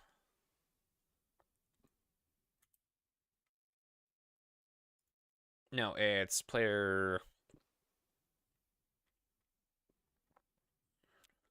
status.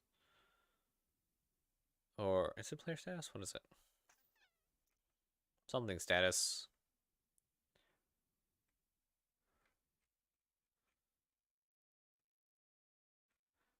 NPC scheduler. No. What's it called? Actor status. Actor status tier 2. Actor status tier 2 looks at a variety of new elements such as hygiene, NPC status tracking, multiple bites, DNA integrity, medical insurance, cybernetic limbs, and cloning. So there's that. That would be at earliest 320 June, July release. And that's according to the roadmap we have. This could also get way extended. I assume that will get way extended. If we look at where do they even have an Actor Status V1 on here? No. No, they don't.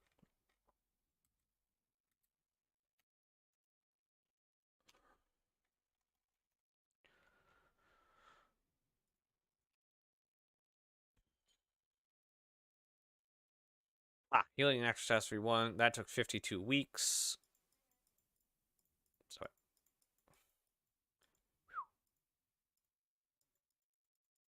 there you go. That's about. Oh wait, 52 weeks. It took a year for that.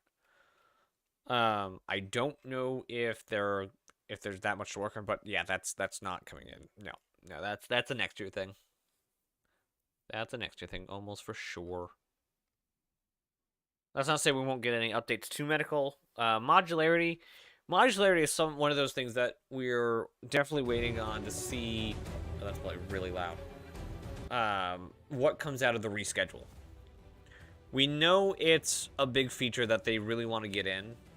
We don't know, because server meshing and PES are going to take whatever resources they need, much like Squadron takes whatever resources it needs. So basically the list goes Squadron, well, server meshing and PES is kind of on the same tier right now. After 318, it will be server meshing, then fix PES. And then you have your premier cargo, quantum in the next kind of tier. And then after that you have all your nice to haves, like the actor status, the more races, arena commander, star marine, modularity. Yeah. So additions and modularity kind of exist in the same kind of arena, which is the nice to haves. If they have, let's say, cargo, the cargo refactor, then it doesn't need to be like, we're going to put 90% of the resources we have into cargo stuff. It's going to be, now that the foundation is in, there'll be a team to take ownership of the feature, and they'll go off into the corner and work on it, instead of a lot of people trying to band together, or a lot of different teams banding together to get a major stepping stone like the cargo refactor out. Modularity is very much one of those, a team has authority over it, but the problem is, I'm pretty sure they said that it's part of the PES team, or PES server meshing team. Those are the technicians that are working on it. Or programmers, engineers. So it's very much a down the list kind of thing. And it will get in before beta. That's as much as I can say. That's all we got. So anyway, back to what I was ranting about before. I was ranting about 319. Oh, that's right. That's why I had the music off. To store and manage stuff, so the more you play, the more I just realized my coffee's gone. You know, if you're a hoarder, then you'll probably want to get I'm a hoarder. A digital space. hoarder. And the other aspect of full persistence is the aspect of age, wear, and tear. So, you know, I long time ago talked about Death of a Spaceman. That's very much on our roadmap and plan. Now, when did he say that? 4 years ago. Okay, so it has aged a bit. But Death of a Spaceman, still the plan. Ability for items as they get used to get wear, things age, you as a character will age. And again, that's what full persistence is about. It's getting to this point that as you play the game, players in the game do things and it persists. So this universe is not a theme park that gets reset every day that you come back and visit. This universe is a living, breathing universe that changes as players live in it and interact with it. And I think that's probably one of the biggest things. It's why we call it the persistent universe, is that it has a life and a persistence. And that's one of the biggest things to happen when 318 goes to live, is that gets a big green check off of it. And even though we'll probably have, well, we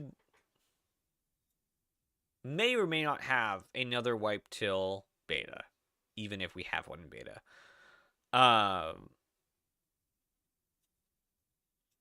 Like a lot of stuff changes for persistence. I don't know if MFDs are still persistent or will be persistent when it goes live, but a lot of stuff just stops being so gamey, I guess, and sticks around. Like one of the biggest problems with the PES system right now is that when loading into a new Babbage, I keep seeing like Mustang wrecks on top of the hospital, and there's just wrecks everywhere. There's litter everywhere, and there's no way to get rid of it because it's persistent. It doesn't just disappear. I don't know if where is in yet.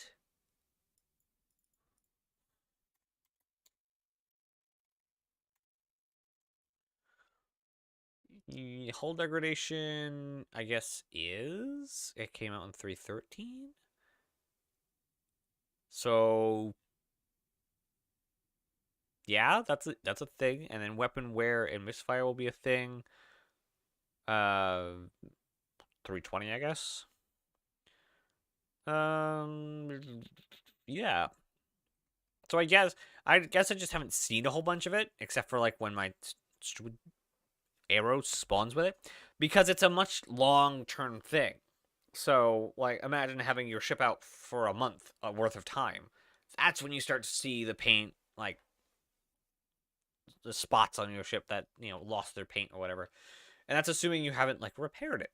And we don't really have a in-depth repair, but that's also something to come later. And washing the outside of your ship and stuff like that.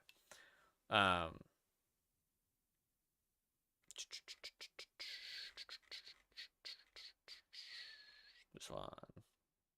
That's the Perseus thumbnail. Yeah. Anyway. People's actions will mean something in it.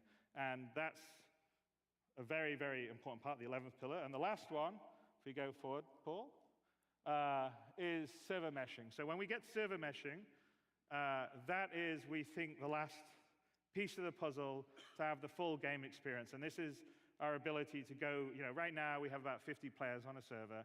We probably will be able to... Which they, through optimizations, found a way to make 100.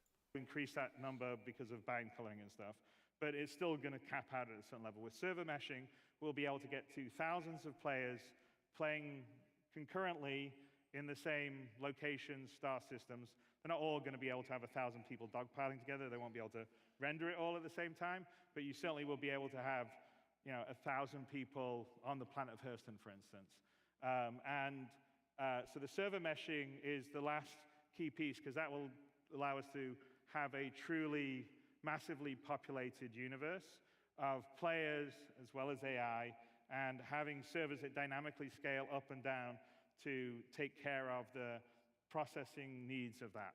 And so from our standpoint, in terms of what we would think is the experience when you guys can sit in and play the game day after day and not worry about it getting wiped, not worrying about, oh, I'm going to do something for a day or two and there's no point because they're going to reset the system. When we get to full persistence and server meshing, that's our marker. And sure, after that, we've got planets to do and star systems, and we're going to have continual feature development. But this is an online live game, and so for us, Oh, I didn't know he called it a live service game. He did kind of call it a live service game. I appreciate the honesty. Back 4 years ago, didn't remember him saying that. We don't have a particular viewpoint in terms of, oh, that's it, this is where we finish it and we don't do any more work. It's like literally we kind of view, as long as you guys want to live in this universe, every 3 months we're giving you a build, and here you are, and here's a bit more, and here's a bit more, and here's a bit more. And when we get which will come so much easier to do post server meshing. And not server meshing 1. Server meshing 1 is laughably far from server meshing proper. Not that, they won't, not that it's not difficult, and not that it's not a big deal, But server meshing 1 is a far cry from what they want to do. And Dynamic now, I can't wait till he updates this. Dynamic is now 2 different updates. So we'll be working towards this goal for the rest of the year. Hopefully to reach some form of it by December 31st, 2023. More realistically, we will see a rollout of it sometime Q2 next year. You can tell how sure I am of that. Dynamic 1, I hope Dynamic 1 doesn't take that long. So Dynamic 1 is just they predefine what the spaces are allowed to switch between servers. Wow, whole ton of stuff just hit the phone. Oh, I'm now live. Okay, thanks. Why did it take so long to do that? Weird. Anyway, so let's say like Area 18, Area 06, Area 12 are all different areas that the server could take authority over, but there's only like 5 people on the entire planet of ArcCorp, so there's only one server.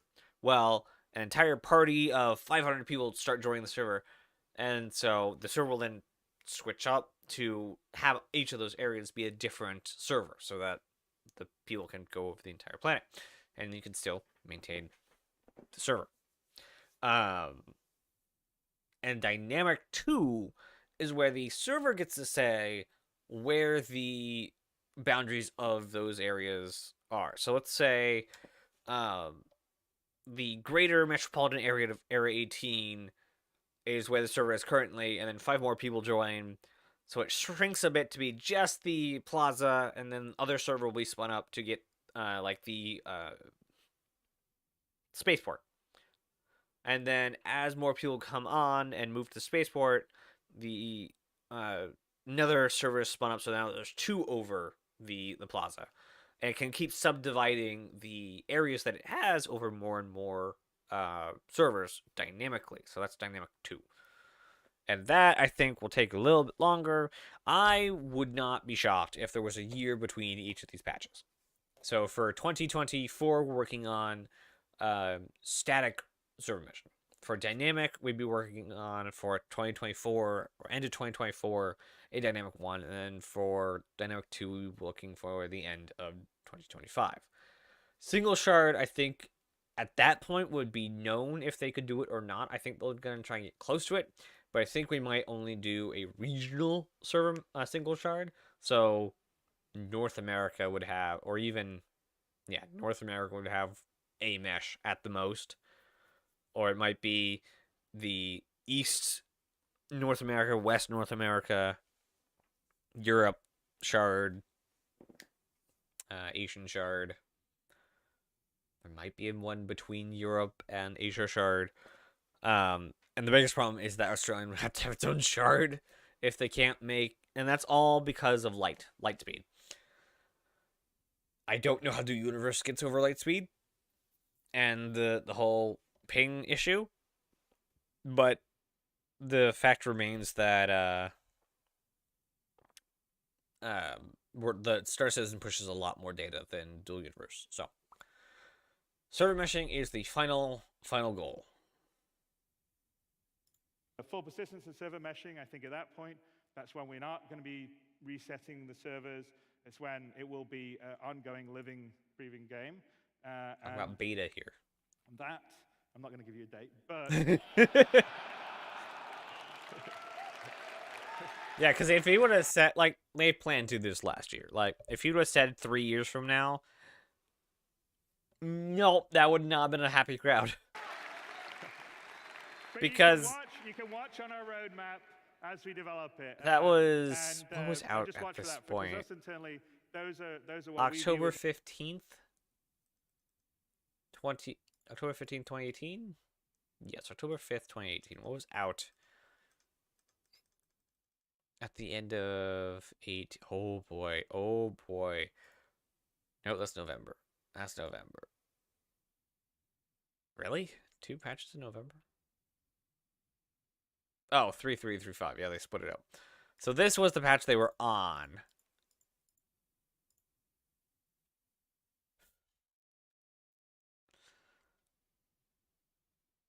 All-Star Collection.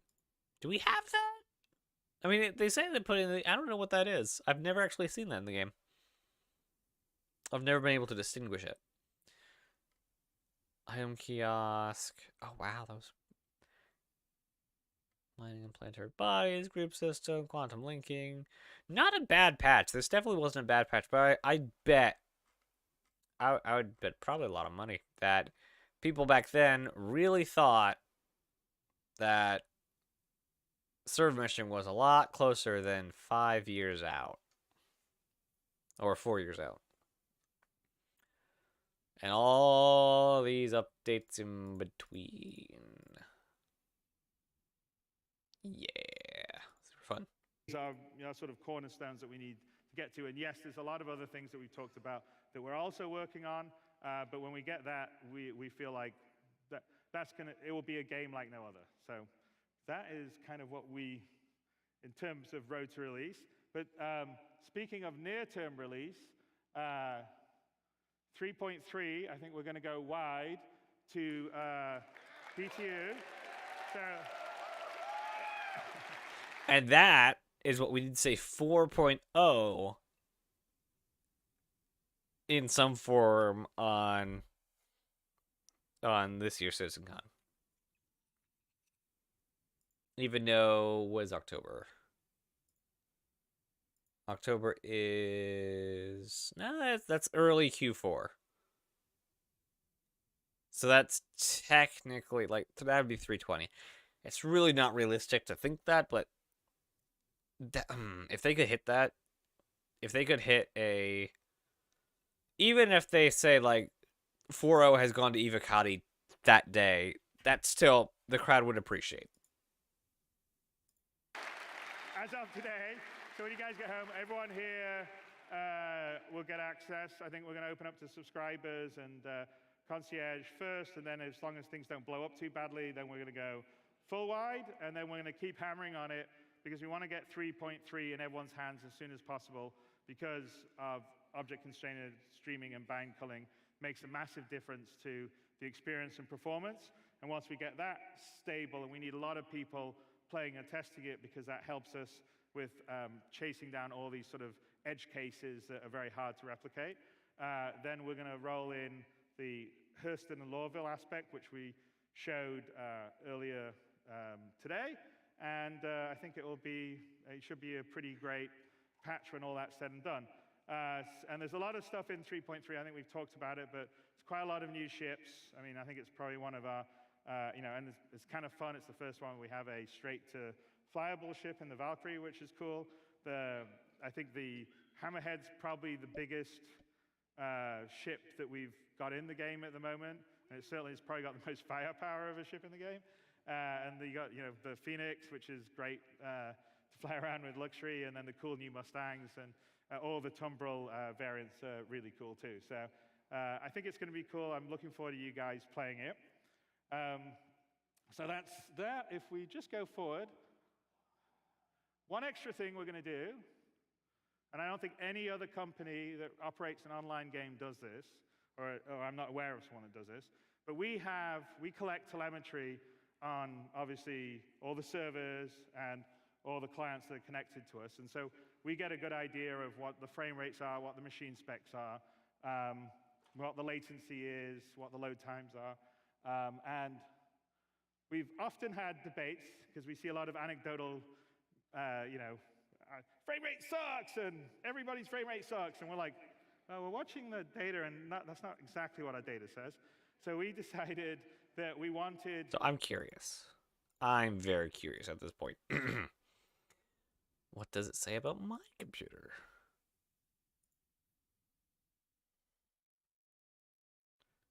No. No, it doesn't. How do I tell it that's not what I'm running? Because that is... Yeah, that's 10 series. Align love the outline. Wow, that's expanded a bit. That's very expanded a bit. What do these guys run? 4070 Ti. My specs. How do I re-put in my specs? Ridiculous RAM. GPU score, medium setting. No. How do I fix that? Yeah, come on.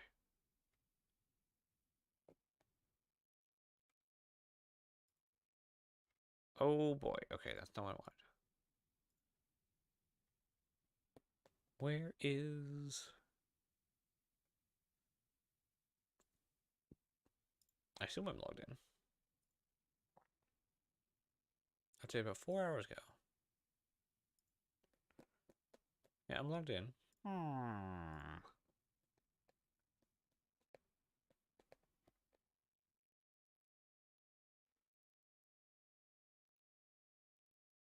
Oh, my configuration is orange. Got it. I was reading the wrong dot. Where's the orange dot?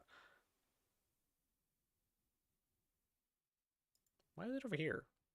Also, no. That's my old GPU.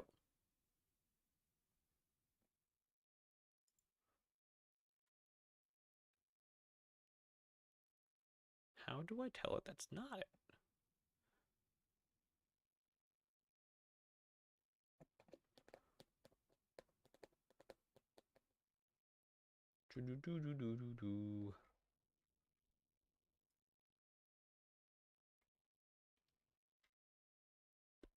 I haven't connected to the live server, I don't think, since the GPU. So we'll have to see if that helps any.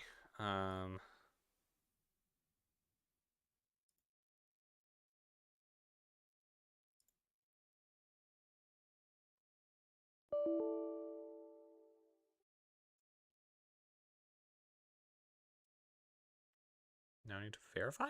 Excuse you? Game's running. Well, it won't be for long.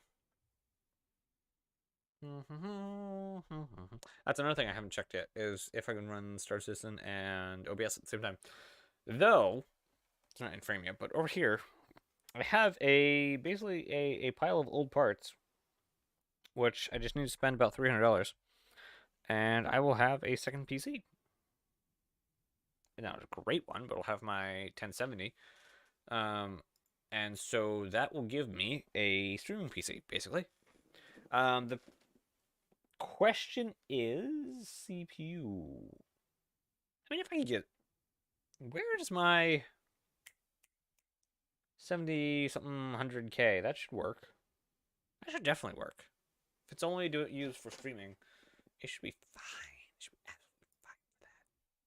Because all it needs to do is capture the data and then send it back out. Which should be very fine for a 1070 and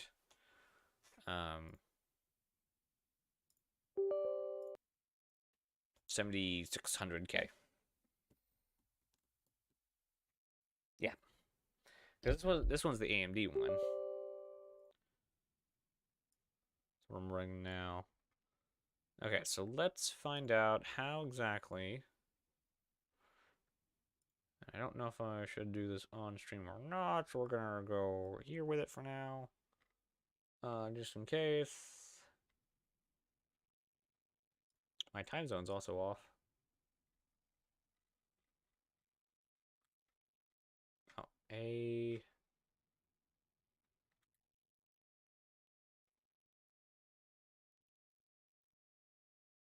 What?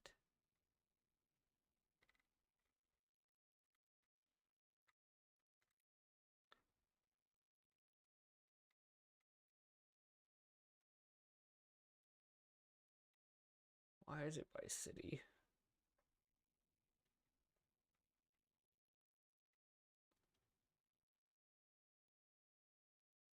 There's some by state. Sure, New York. Save that. There we go.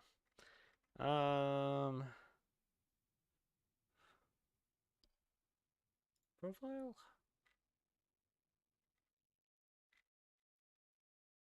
Yeah, I should put my YouTube stuff in there. Address book. No, because that's my literal address. I forgot where you put in the PC stuff. That could be issue cancel. I haven't done this in so very long. Issue cancel. How is the verify? Verify is done. Go. Hopefully it does it this time.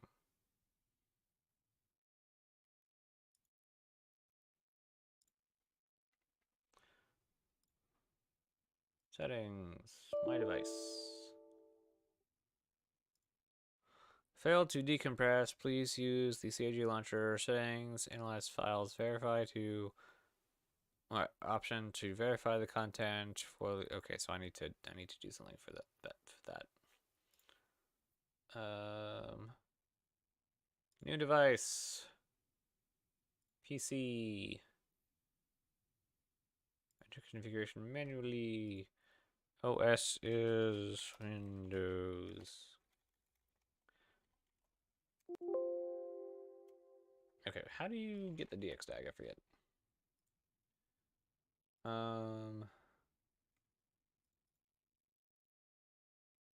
Windows R.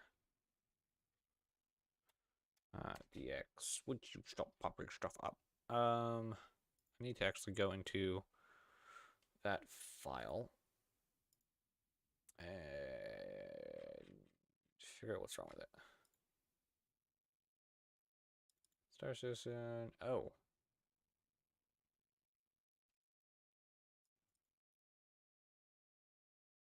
Oh, okay, interesting.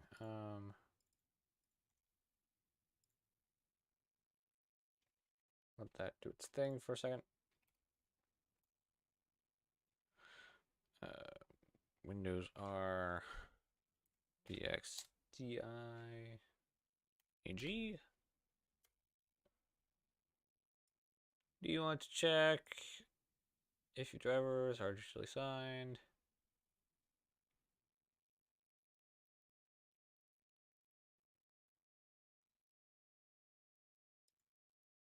I don't think that's what it wants. Oh, yeah, it is. Okay.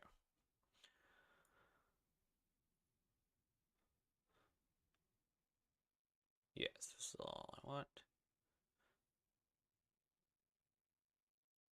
Save all information. Onto the desktop is fine. Upload from the desktop. That, go. Super fun times. 32 gigs memory. 4070, yay! Where's the name? Name device.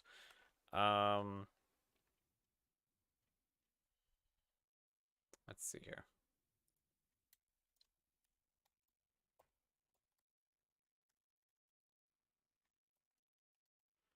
Ultimate cosmic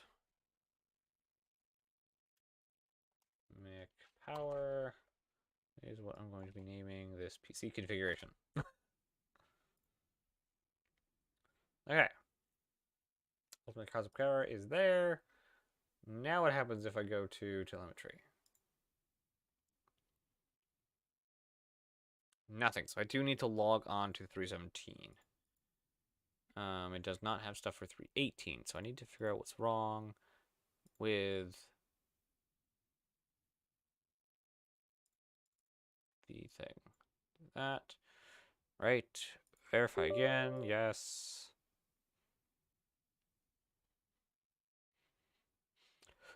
Okay, that might take a minute, so we will go back to what the entire thing is actually built for is this. Okay. And then way back when, we actually do have the numbers we need, which is 3.625. So we are going to get this. Make a line. Line goes there to there. And then we're going to take this, copy it, move this up 3.625.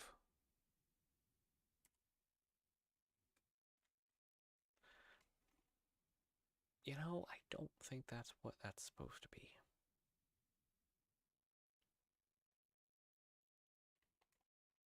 What if it's...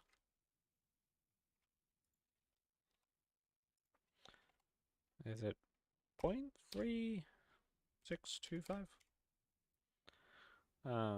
Times 5? Times 2? Oops. Times 8? There we go.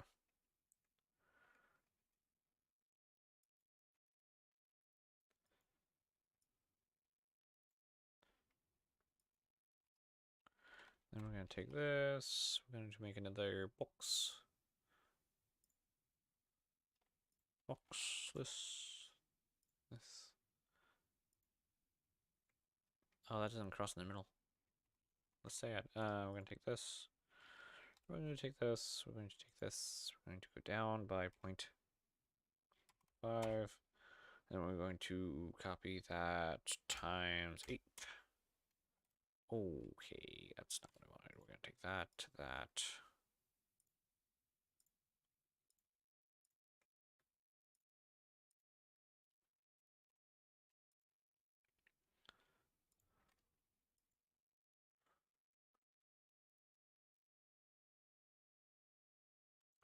Go.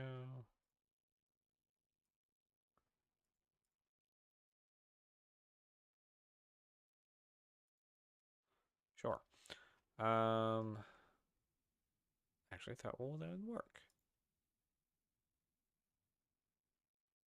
Right? Then we do here. 0.5.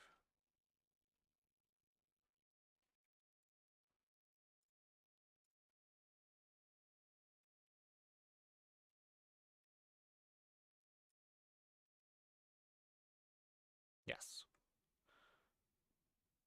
This is technically what we're looking for.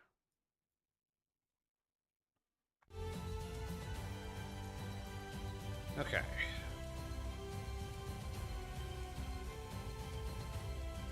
So we are going to take this, do that.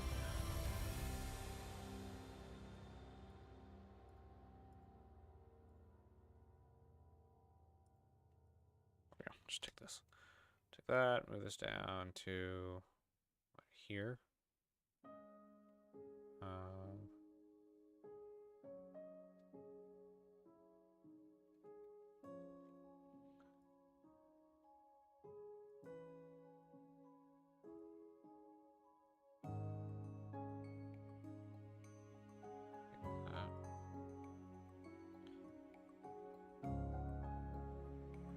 There we go.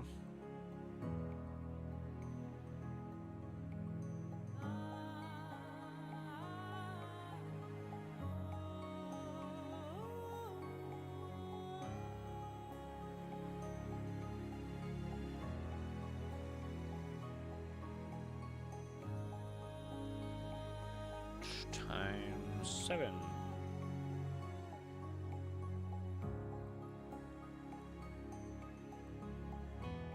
Just gets more and more off.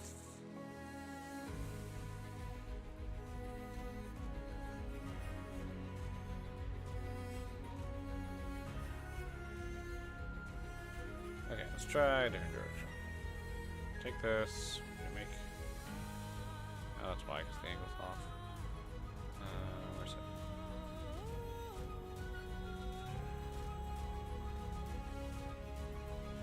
Should actually be closer. That's. I'm going to do 0.5 out.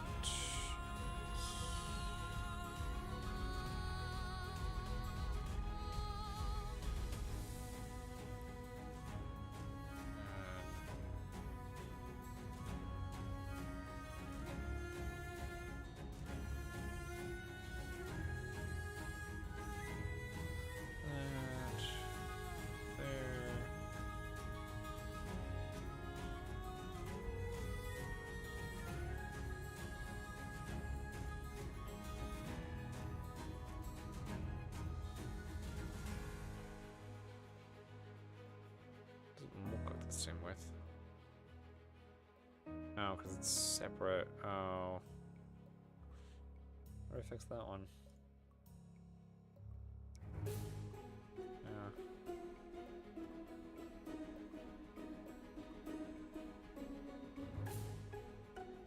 7. Yeah. Either I screwed up massively on those or it's wrong.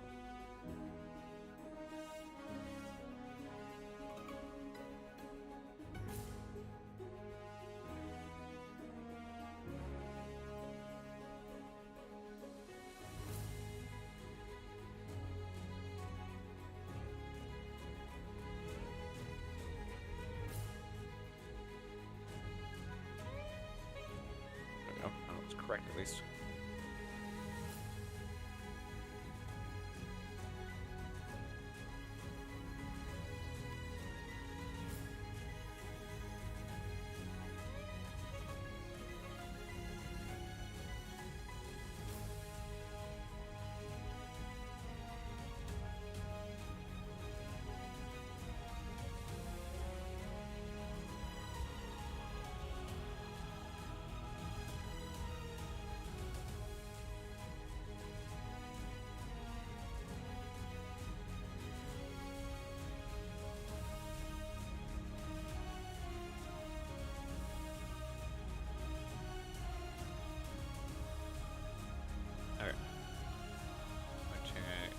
All this. I'm going to line it up.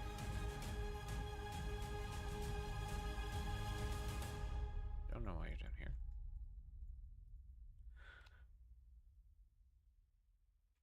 That is not going to be the center, is it? No. Okay, plan next. I'm going to come up a bit, then go over all the way. Make sure that is the full width. Move this along to where that's the center, and then we're going to move this back towards.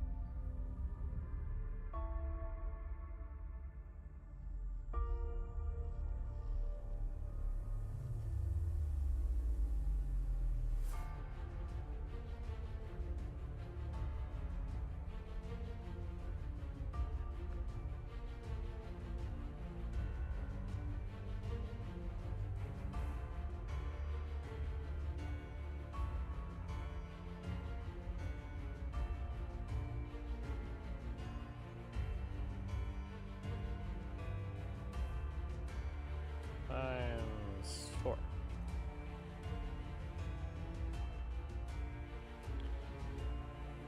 Times 3. Oops.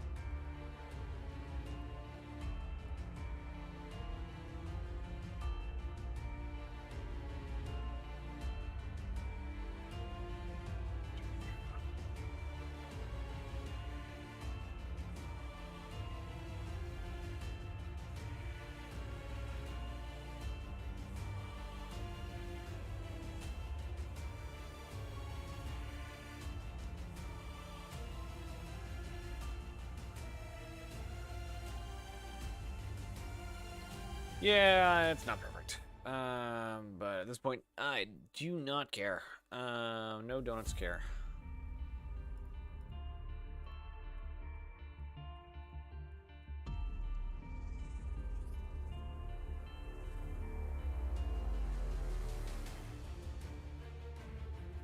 Don't know how Pain's going to react here. Either.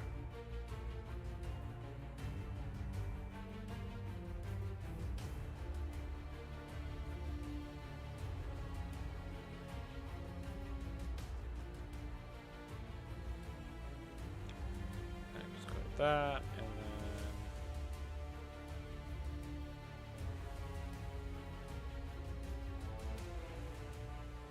actually that's probably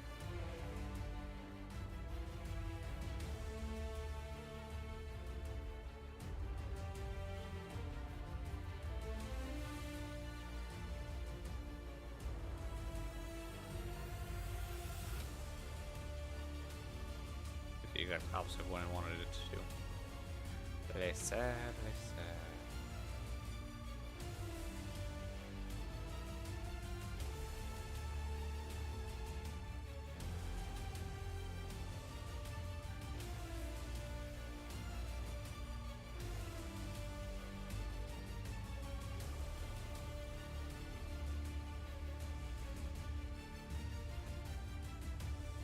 It only took us, what, like 2 hours to do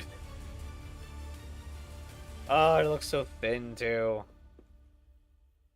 It's fine.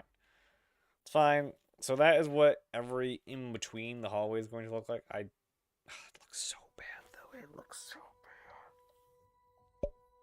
So much for that idea. Ah. How's that download going? It's going fine. It's going fine. Is it downloading at speed at about half a gig a second? No. No. That'd be 500 megabytes.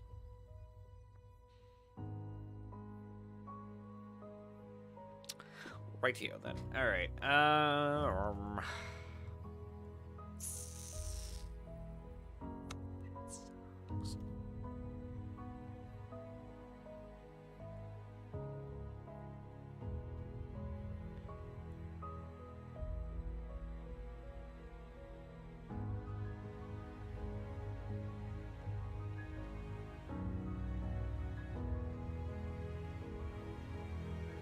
Just doesn't look very argo-y.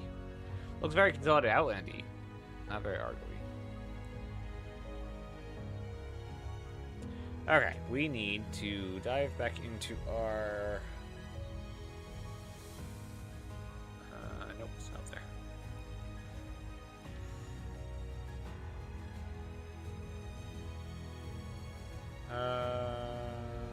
Give me one moment while I try and find it. I may have gotten rid of it.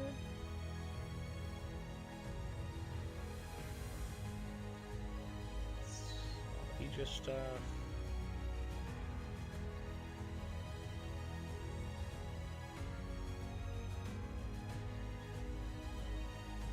That's stuff we've been working on today. And so is that. Alright.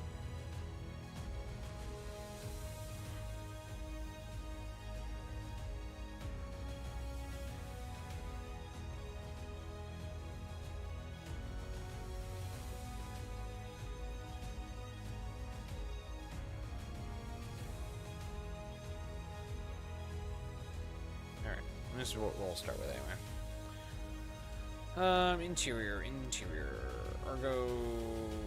Mull interior, sure. Start with that. So they use this kind of a breakup. Okay.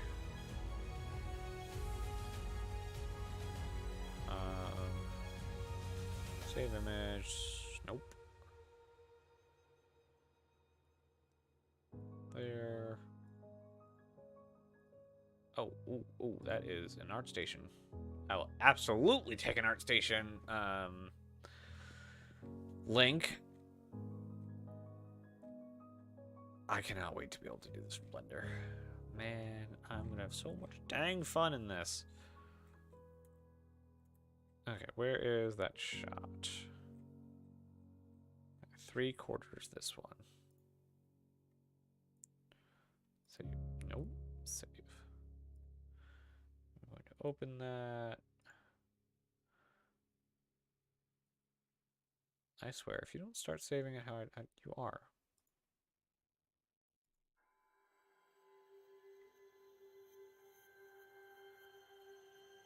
Oh, because it's backwards. Why are you backwards? Descending. Thank you. All right.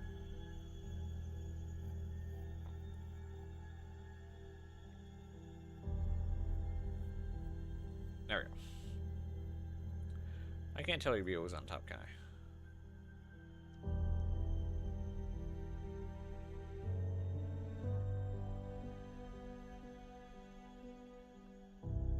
Is there a way I can lock this on top?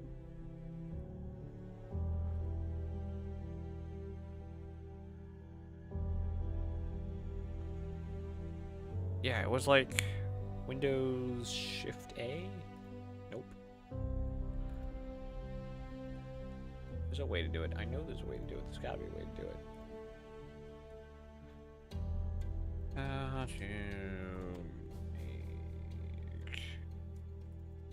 Window.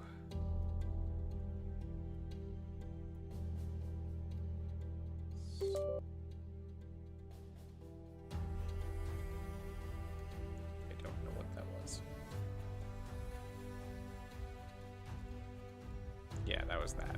Crap. Control space.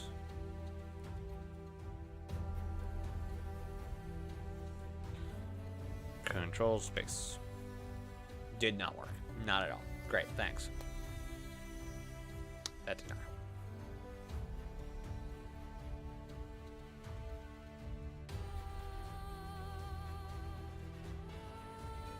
If it works this time. Yeah.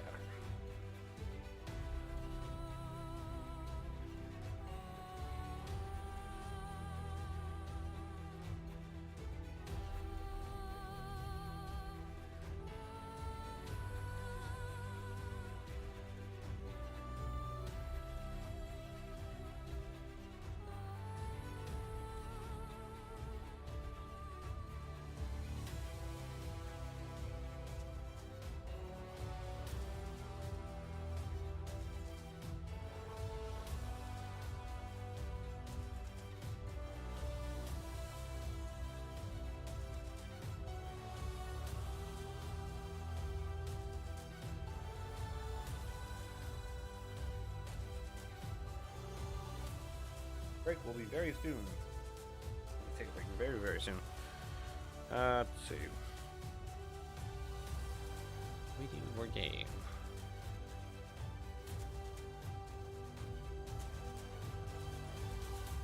Wow.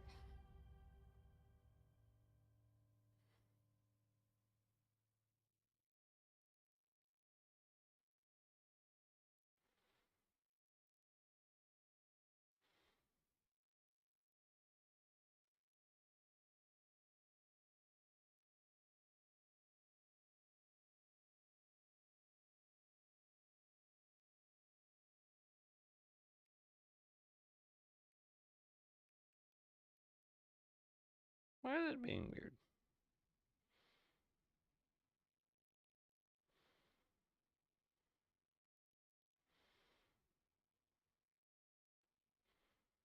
It says there were comments here, but it's not telling me what they are.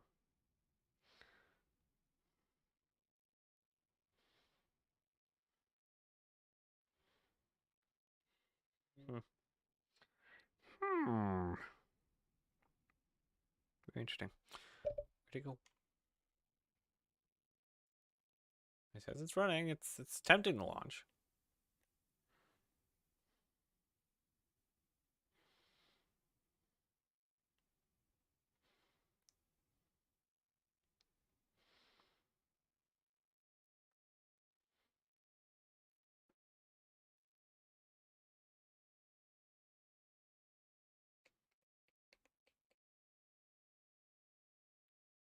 Is it like held for review or something?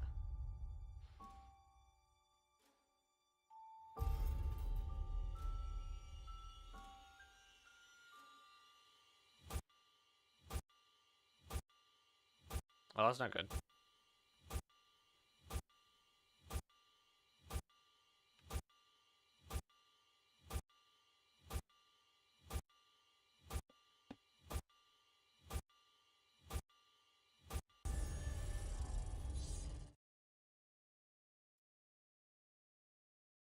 That's very not good.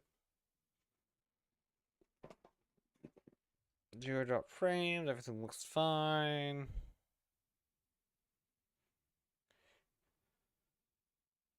Everything except for, computer not. Is it working now? Yeah, it's working technically.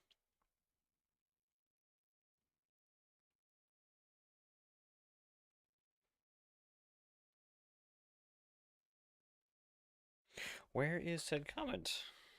It says there's a comment, I just can't see it.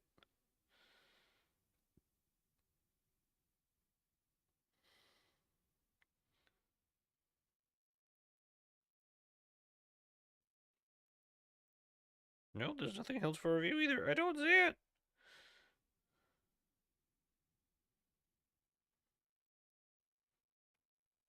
Hey, crash, look at that. I've had the darndest time trying to get into the game. Alright, we're going to take an intermission, about 10 to 15 minutes. Probably be the only intermission. It has been 2 hours, 40 minutes. Then we end normally around 1 o'clock, so we still only have an hour and a half to go. So, I'll see you guys in a moment and enjoy the music while I'm gone. I will put on music here in a second. Just give me 1 second. Oh, there we go.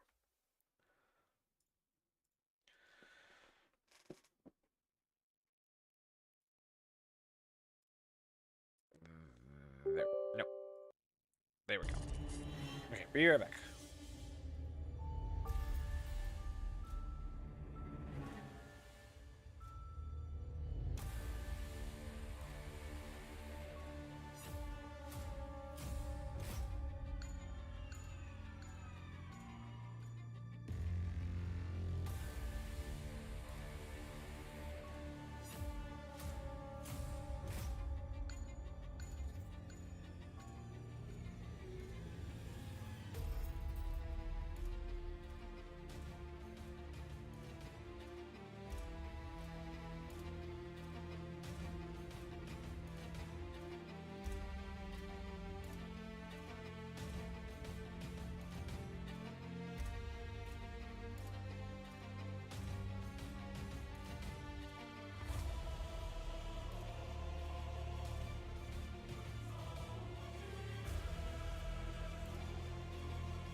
All right. Man, I don't want socks on. My feet are cold. Attempt number this one. Not gonna touch anything. Not gonna touch anything. Ow.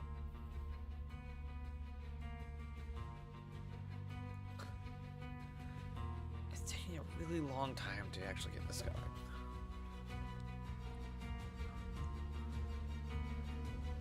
I'm touching this now. Fuzz all over my keyboard now.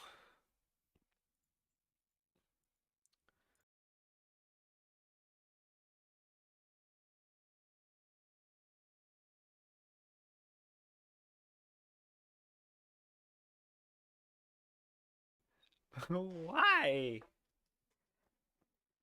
Why won't you let me in?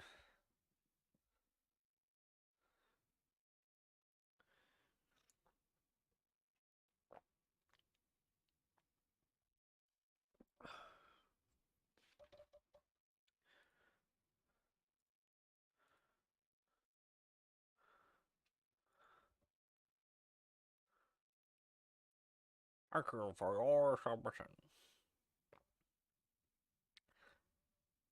How?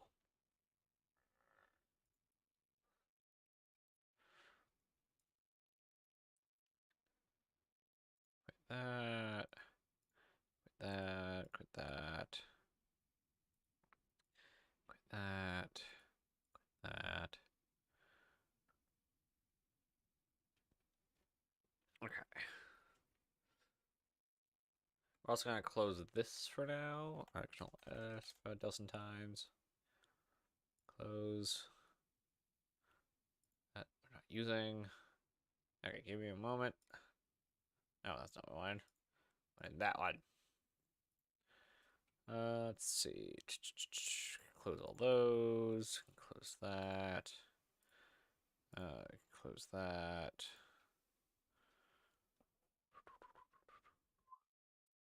Close that. Close that. Close that. Close all those. All right. So the only thing that's gonna be running is OBS, Chrome, and Star Citizen. If this doesn't work, I assume I would need to restart, which is not happening tonight. So we will pick this up tomorrow night, assuming that this doesn't work. Not that we're ending the stream, but that we will focus on stuff other than trying to launch Star Citizen.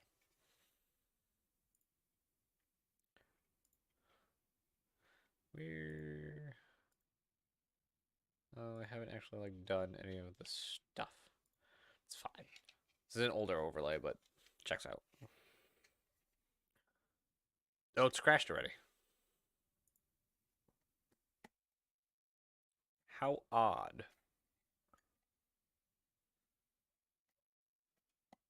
I want to try one more thing.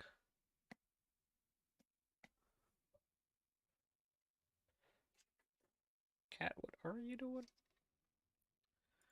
I'll try one more thing. Since I've been... stuff's gonna fall real soon here. Since I've been on 318 already, this should work. Like, I've been on it with this configuration. Like, I was on it yesterday, I think.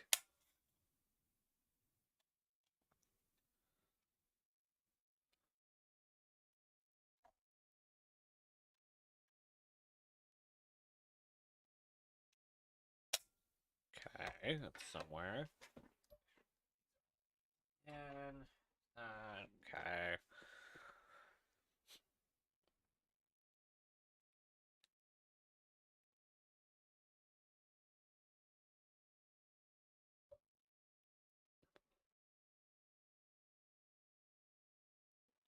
Yep. I mean, I just made the folder.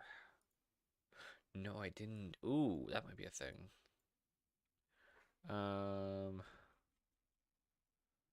CND, Star Citizen,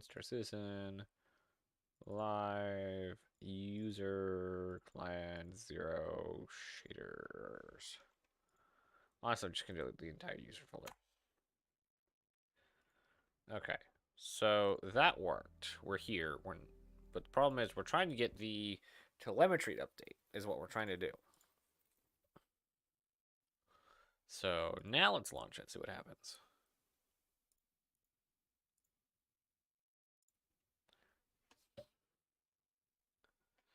I like this screen way better.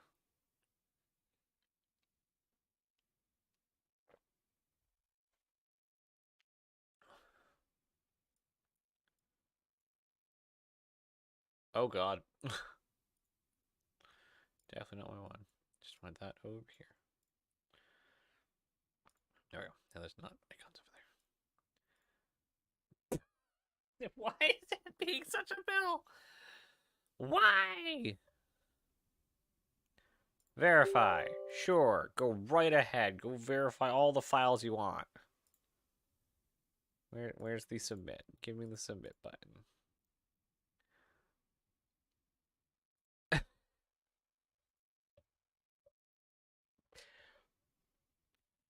Wow. I do want to do some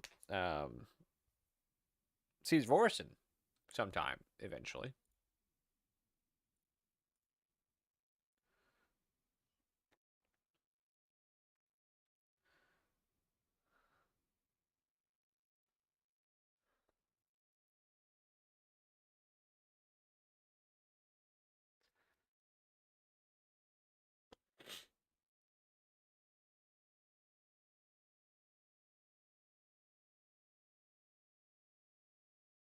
Why would 317 be fighting my computer? Why would that be a thing?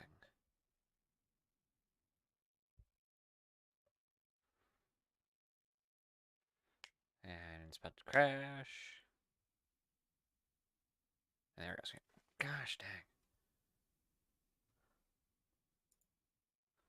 Hmm.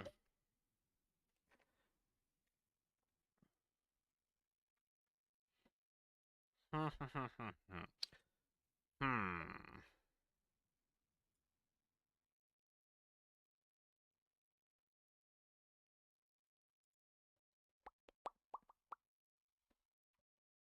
Okay. We will work on that. We'll work on that tomorrow. I'll shut my computer down. I'll do some work tomorrow to see about it, and we will do some Siege of Orson tomorrow on live, and we'll do a whole bunch of other Scouty figure out what this GPU can do. For now, we'll go back to our regularly scheduled program of the ARGO BULC.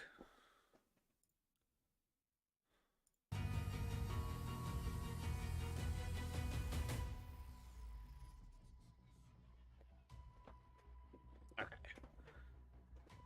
I like that the UI bits I have. All right. So, let's pull open that image again. This one. So we want to focus on these kind of things and where it hits the ground. Of course, we can't see where it hits the ground. That'd be far too easy. Do we have any in here?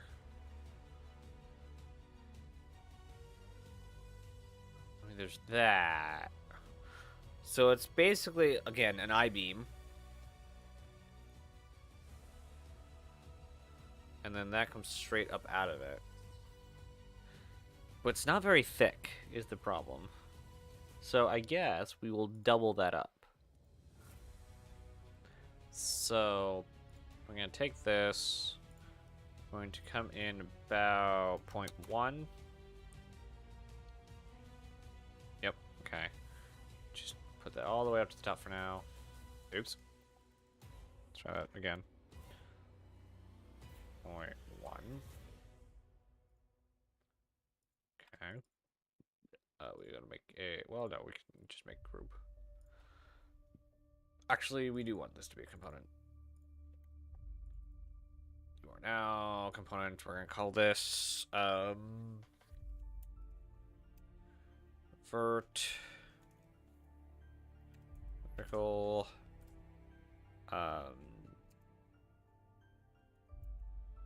Divider? Is that a useful divider? I'm not sure. Nope, that's a useful divider. Divider, okay. Vertical divider. Create. Alright. We'll now...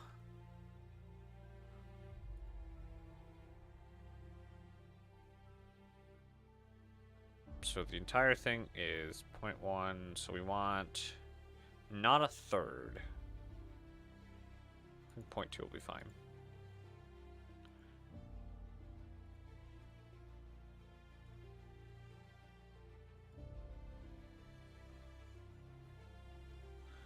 Alright, and then...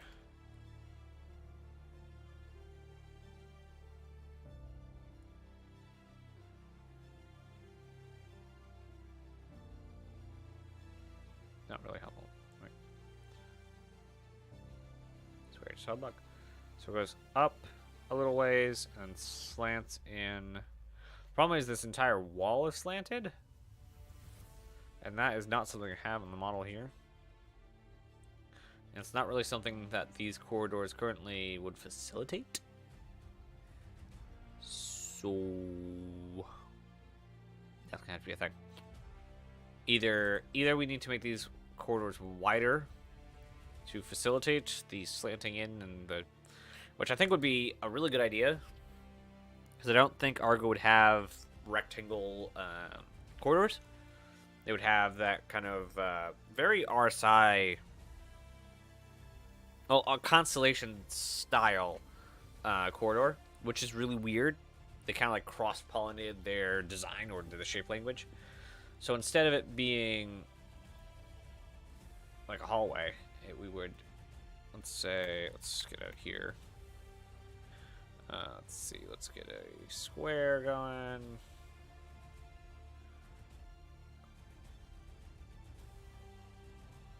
Hello?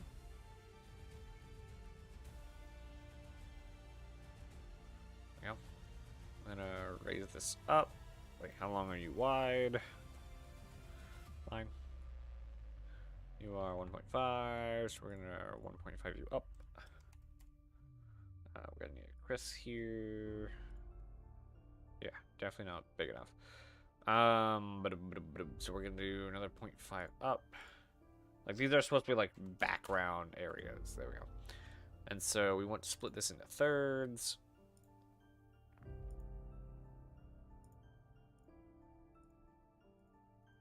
Is that thirds? Says not technically thirds. Okay. So wait, that's 2. Oh, 2 does not get divided by 3 nicely. This is gonna be very bad. We could always make it 3. No. No. We're not making 3. Yoink. 2. Nope, that's 3. 2 divided by 3 is 6.6666666 to the infinity.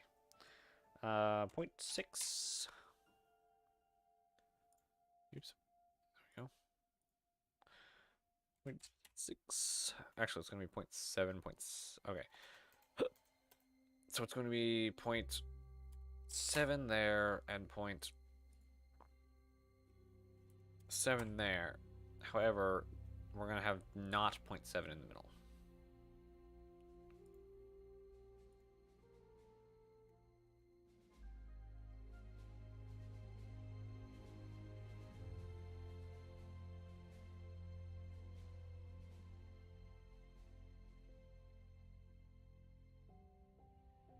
We should have 0.7 here, and then approximately 0.7. No, it's just 0.6 and 0.7. Okay, so if we just move this line,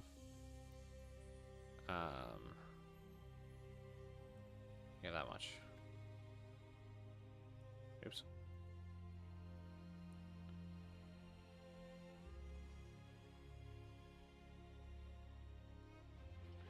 Now what is it? 0.7. 0.65. 0.65. Ah, sure. Sure.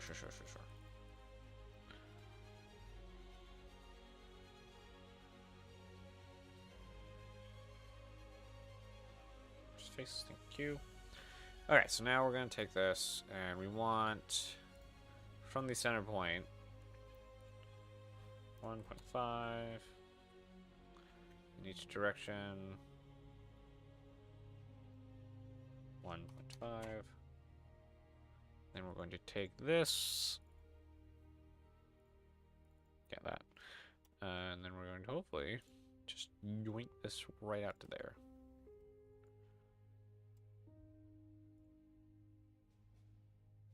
Stay on target that way.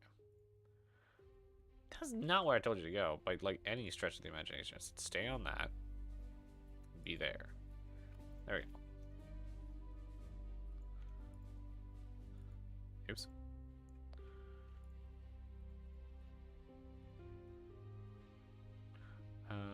Reverse. Except you are not supposed to reverse. Reverse again. No, I reverse for a third time, I guess. And we're going to... Thank you.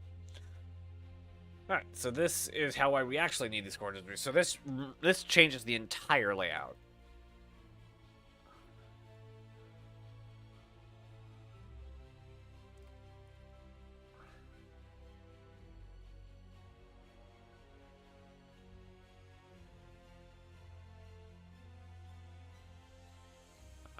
Make group.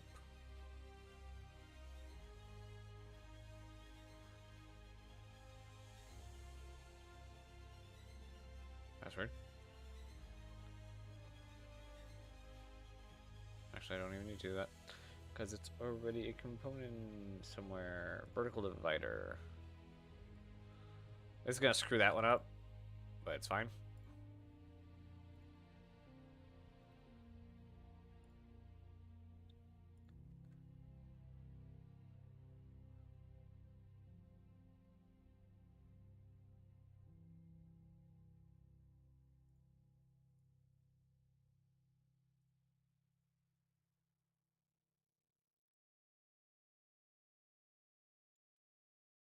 Oop, there we go. Whoa. Alright. So... Nice triangles there. Nice triangles there. Get rid of all this junk up here. There we go. Alright, so... I want this. Nope, this to come up. I think a good 5 will do.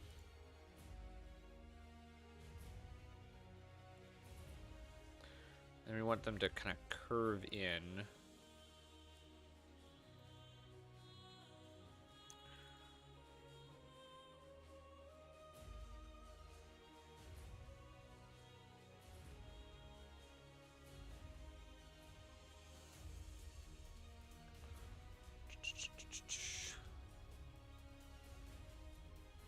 Perfect.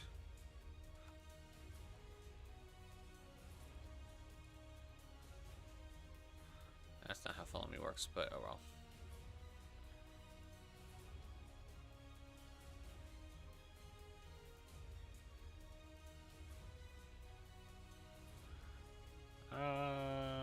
I feel like that's not what I wanted. I feel like I wanted to stop.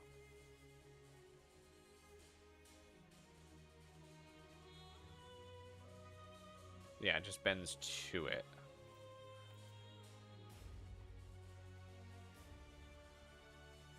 So...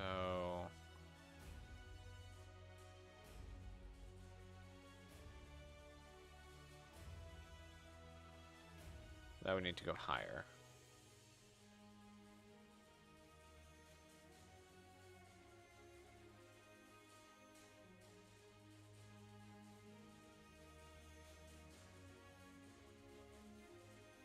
No.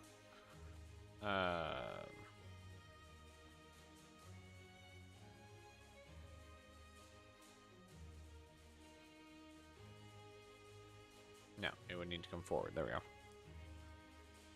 So go up. 5, I'm going forward. 1 for now. Try one more.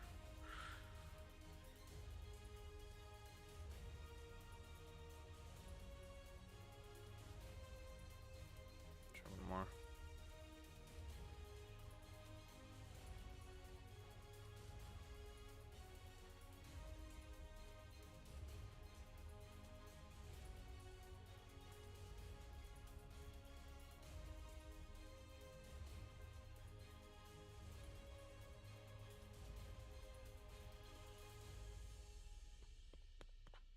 I don't know what I'm doing here.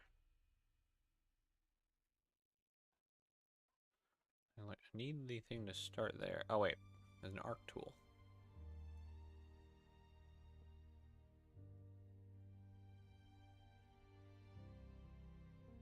Oops.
It's actually working.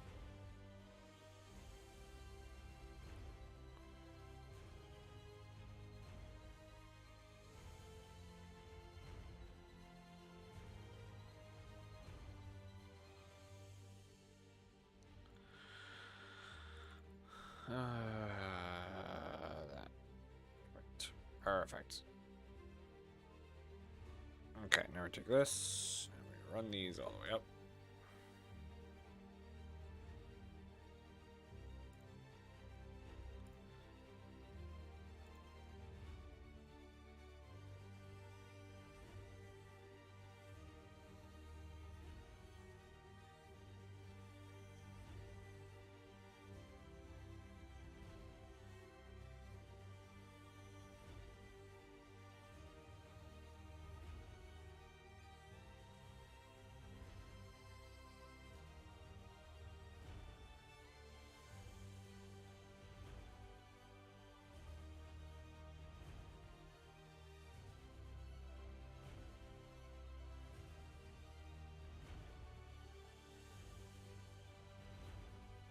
There.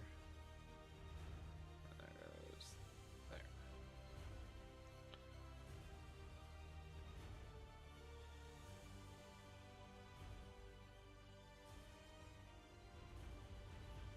Okay.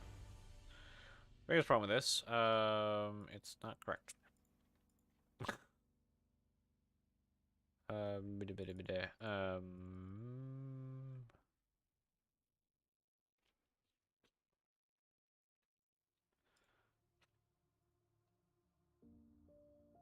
Where's this?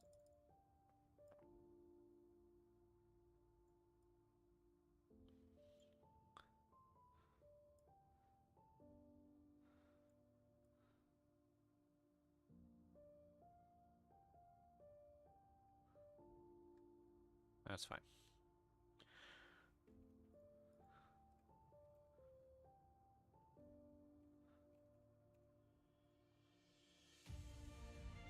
Okay, so they are supposed to be a bit deep. So I guess this works. So I just need to take... Where'd I go?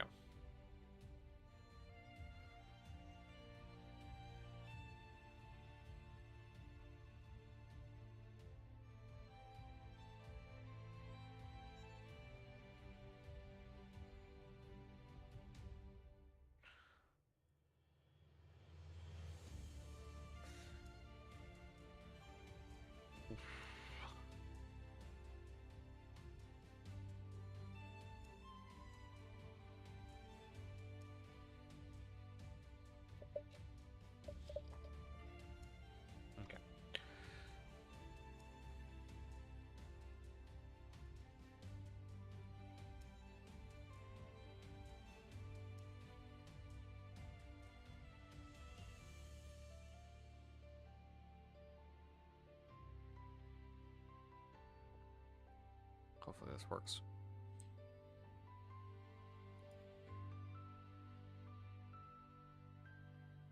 Not bad.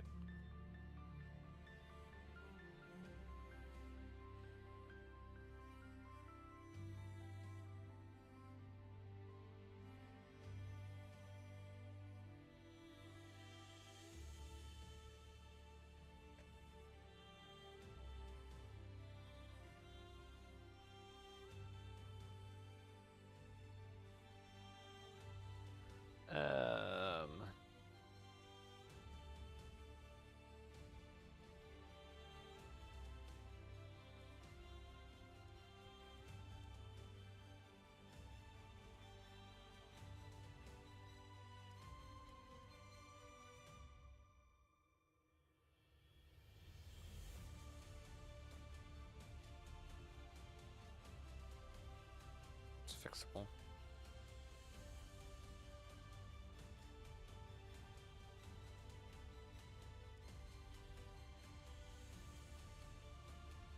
Those lines even not, yeah, not those lines ever needed though.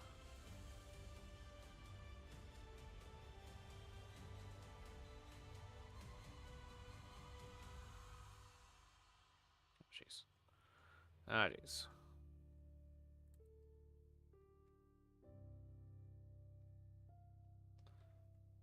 Oh no.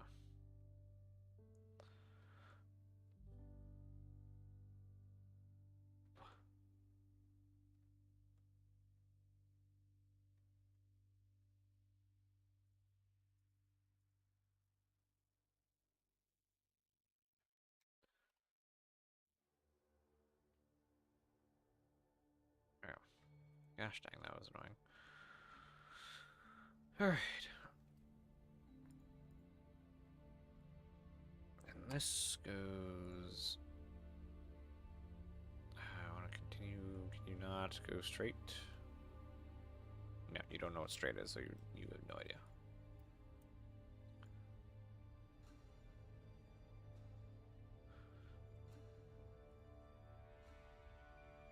Hello?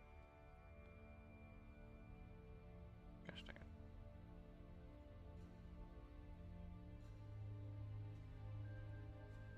Alright. What does it actually look like, though? It goes in, and then it kind of tilts up. So, no, that's actually not what that's going to do. Oops. Right. This is going to do another arc.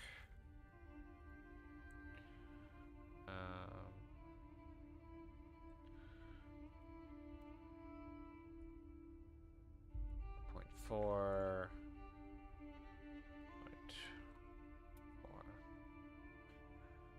Arc.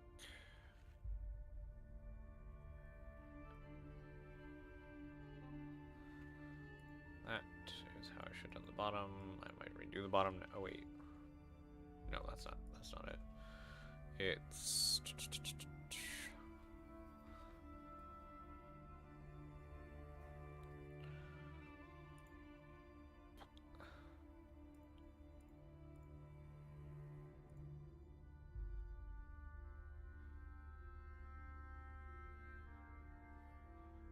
I don't know what it is anymore.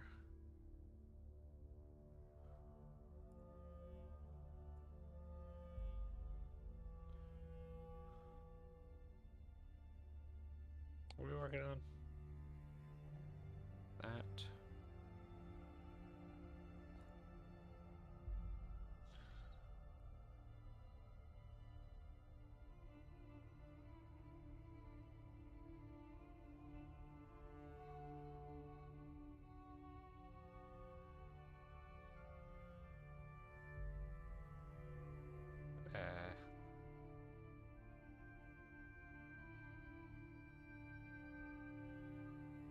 Why'd you like start there though?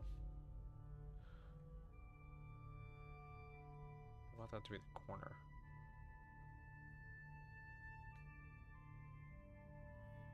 This is still gonna draw that side. I don't want that side, I want it. Oops. Gosh, dang it.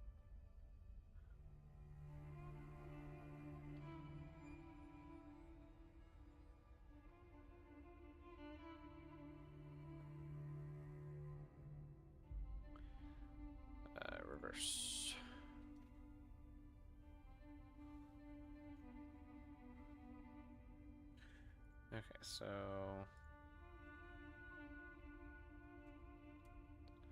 now what do I want?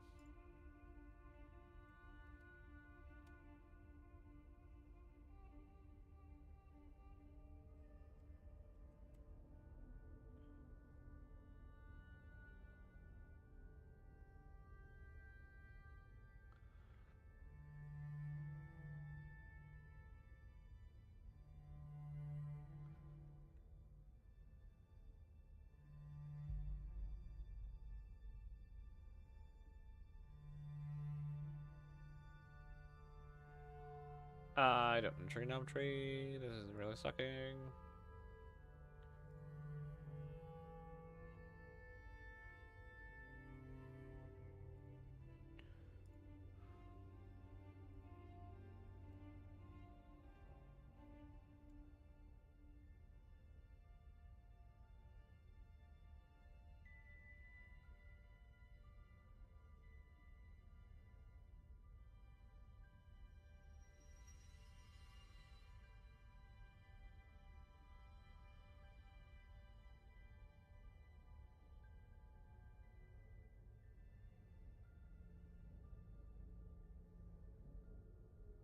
Let's see from where it is. Can we figure out what we need? 0.4.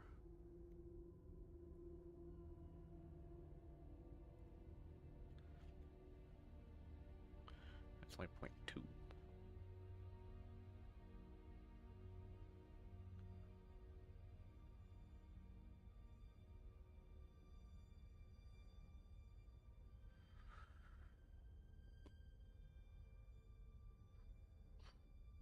It's not supposed to be out that far.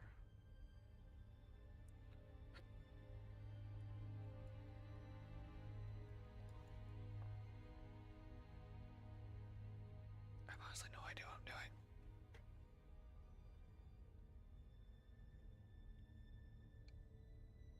Oh.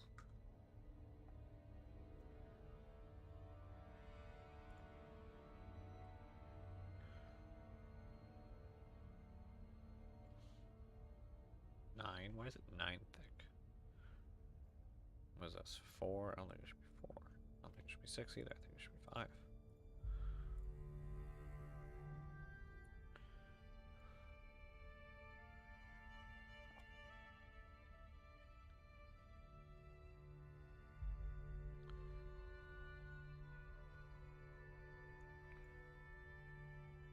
Much better. Okay. It's a relevant piece, but okay.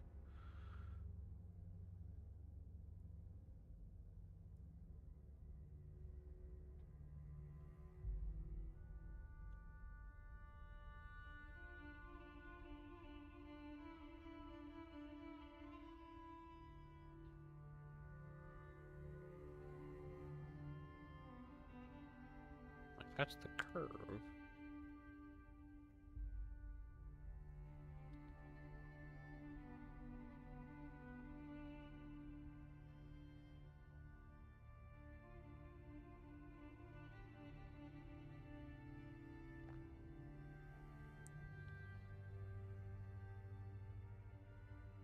Just need there. All that for that.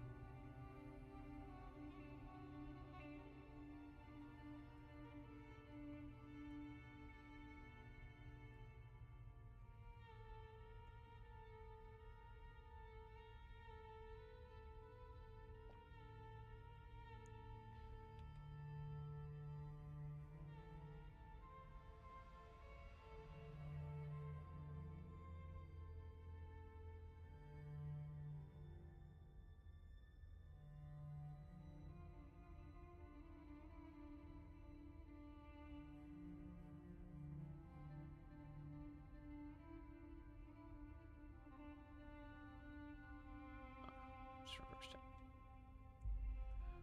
Alright, so now that we've done that, can we fix this? So I guess we want to do that then.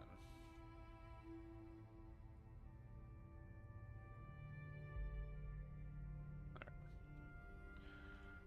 And then we'll this off at the leg.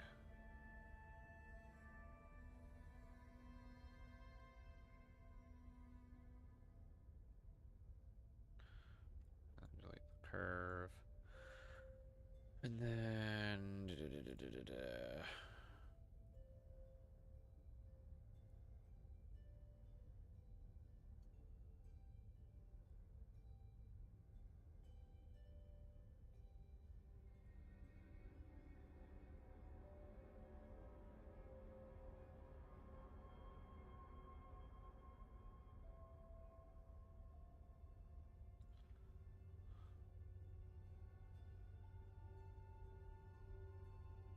where is it trying?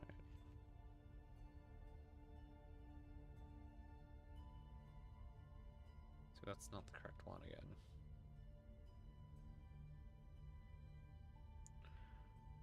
It's gonna be like back, like over here.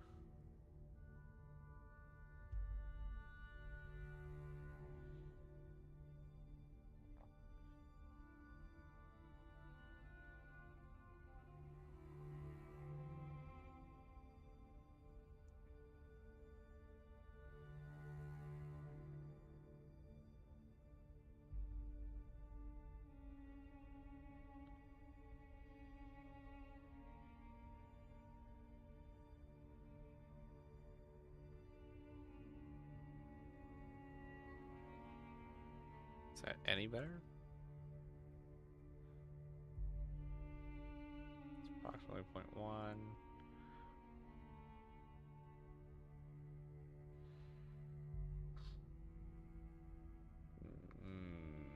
It's a bit longer.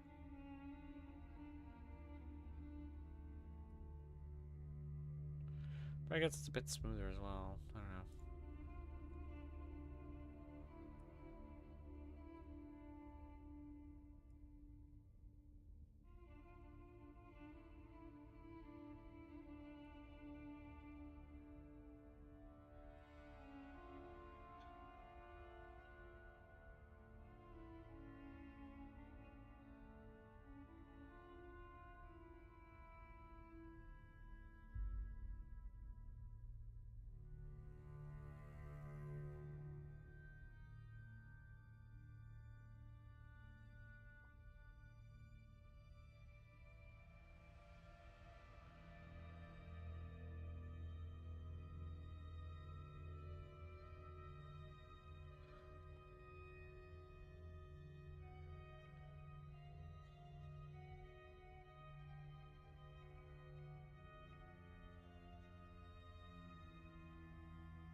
Good. I don't want it. Ooh, oh my gosh. Alright, so the idea, at least idea one,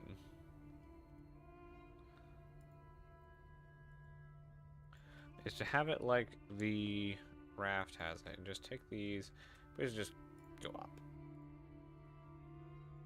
Right?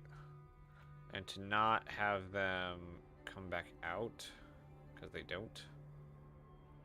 Not like they do on the floor. And then to have the black part, which is going to be like twice as thick if I use this version. So it's 10, and then each of these are 2, so that's 4. And then, okay. So anyway, I'm going to put that there, and then make it come out by 13. By 0.1.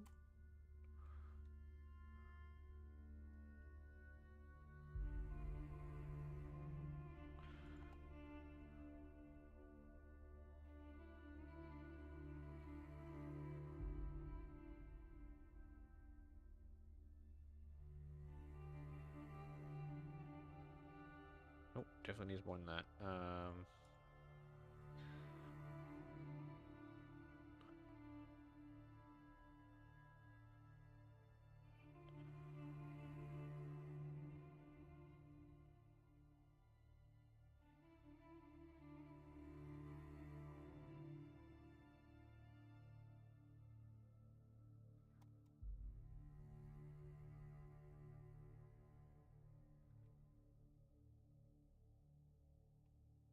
Sure.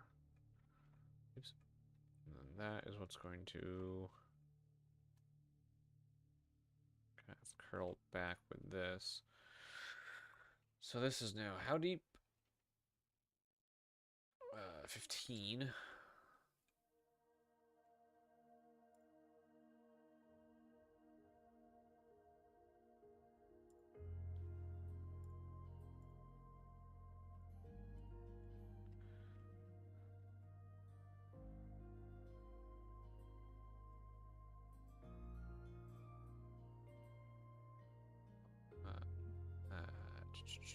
That way.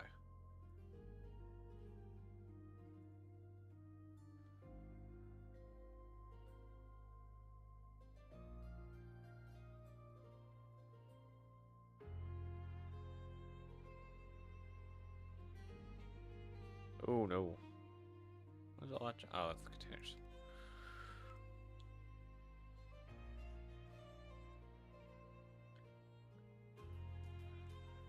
Dum, dum, dum, dum, dum, dum.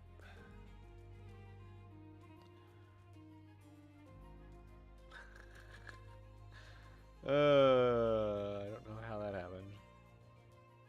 How the walls disappeared. Okay, then at the top, it widens out. It's not just the thickness here. It's like twice, not 3 times, with a giant oval in it. Okay, so that is 15. So we're gonna go 20.2.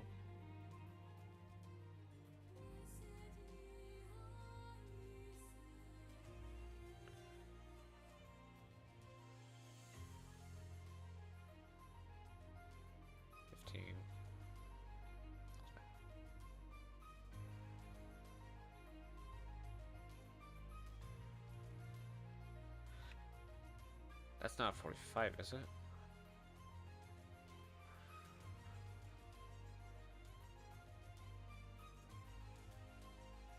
It might be.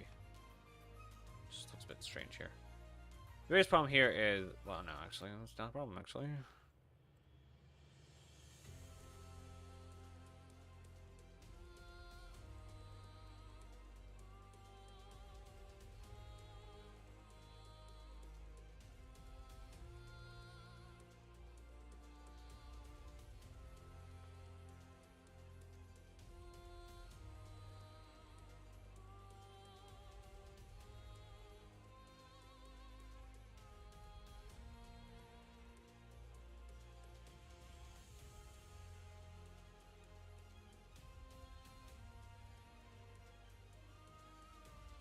Okay, jeez.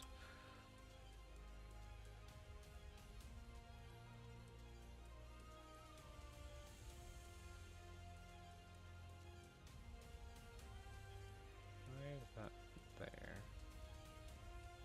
Yeah, that's what I thought.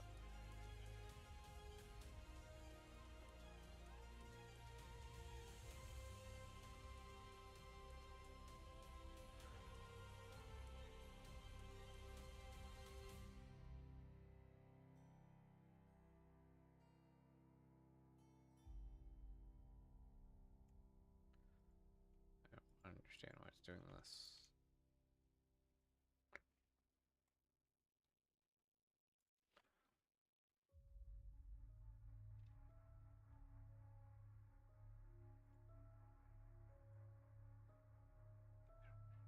Oh, is it because of you? Is it your problem?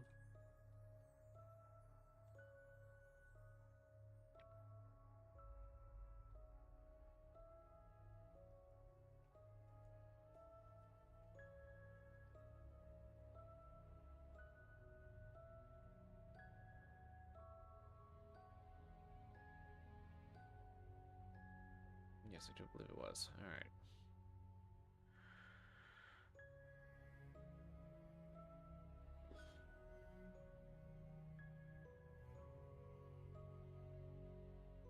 Okay, before we screw this up.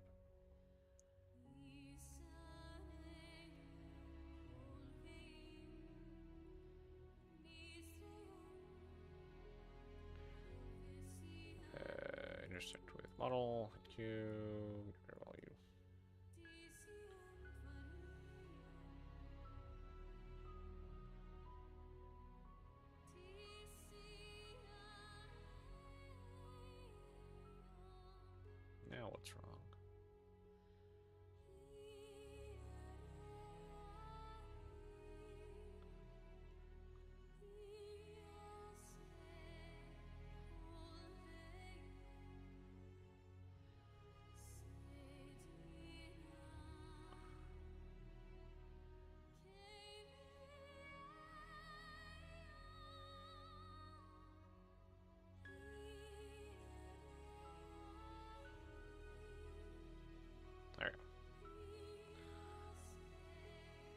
Alright, so now all we need is that loop. Start with that. It's not very long. Let's do 2 up, 2 down.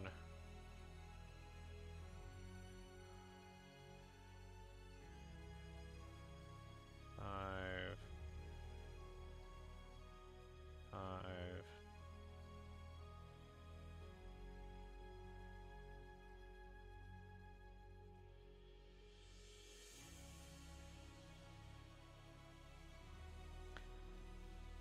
And then we just tick that through.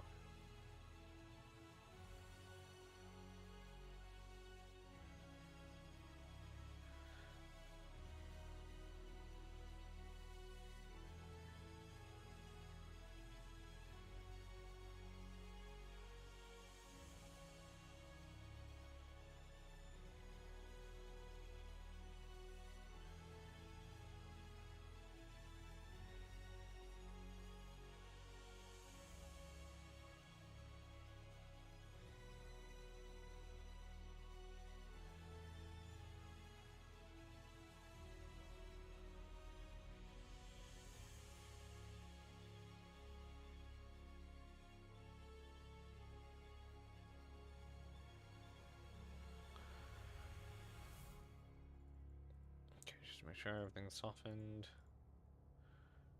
Alright. We now have our divider, which we can place anywhere we need. Gosh, that looks actually really cool. Oh boy.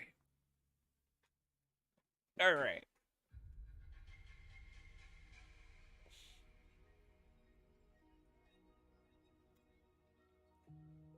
Now we just gotta re-floor plan the entire thing to have hallways the size of that.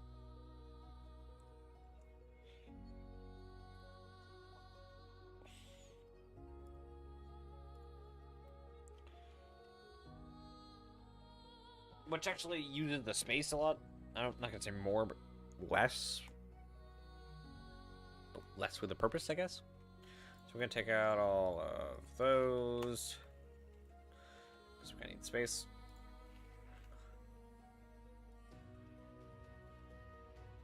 What is where?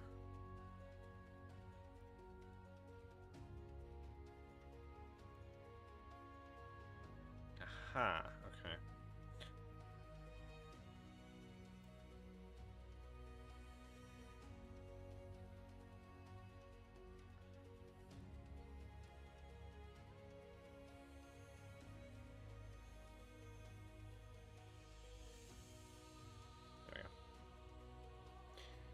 Alright. So, we need this to move the extent to there. So that we can actually start planning the...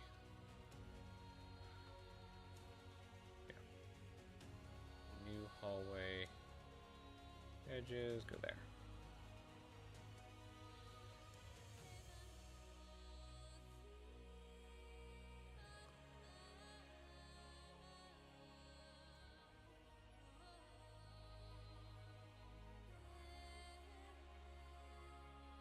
Excuse you?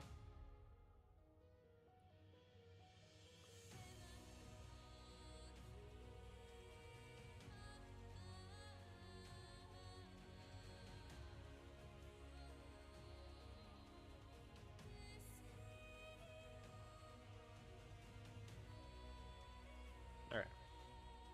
Now this is a one-person hallway.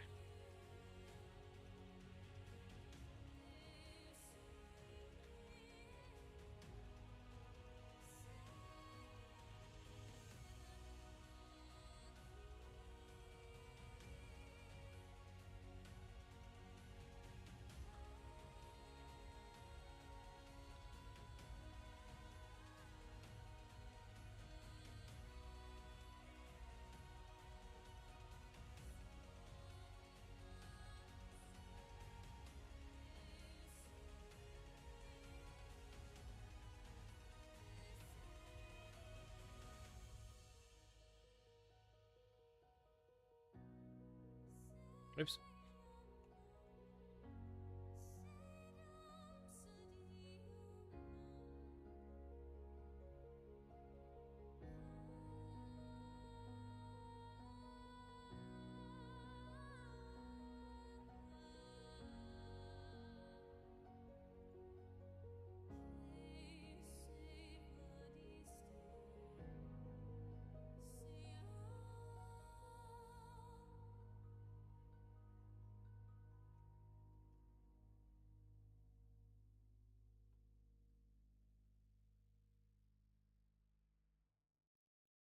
Then we just like door there, door there.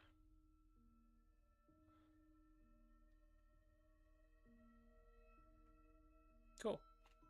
It's not how we're going to do it. I mean, we're going to do a little more work on this before we do that because we need to put in like these lights, probably paneling before we just make this the corridor throughout. And then we'll make some like variants of it. That will all be next Saturday at the latest. Also need to make a door version. Is this the same height as the door? Tis it is indeed. Cool. Which means all we gotta do is when we have one in front of the door, we just take it, delete that, that, and then just have it go over the door.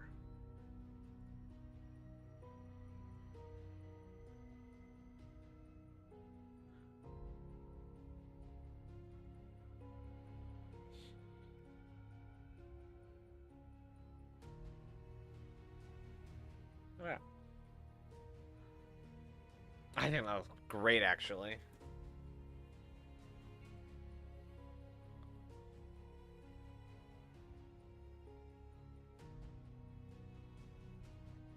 Oops.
Actually, listen, this is...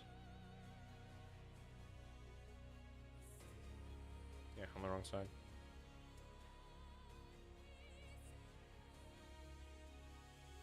No, actually, this is on the wrong side. This should be here.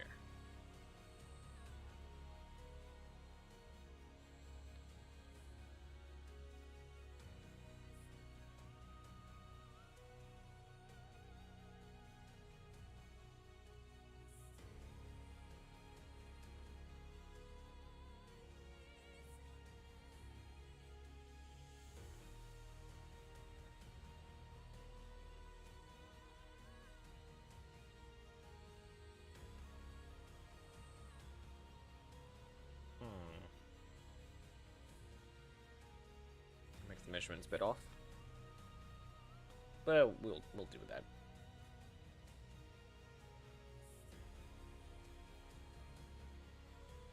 And after we get this done, we will be able to basically copy paste most this floor, which is kind of how they build them at CIG anyway. Once you finish the corridor, you're basically like 20% done. That's why I want to do so much good art for this.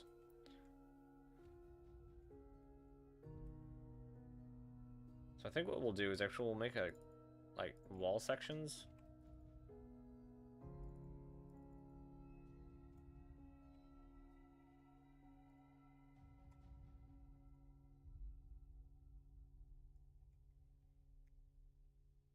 that section. So we can remove those. Then remove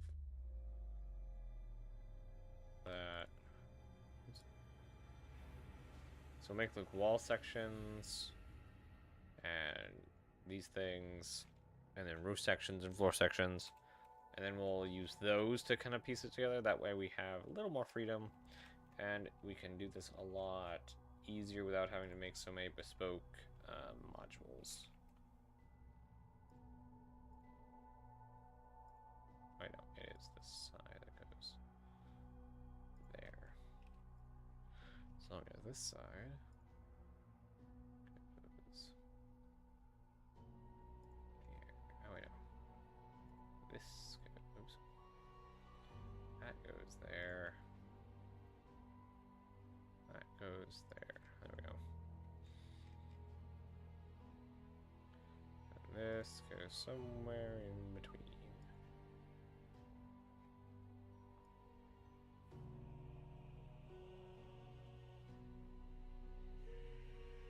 There we go.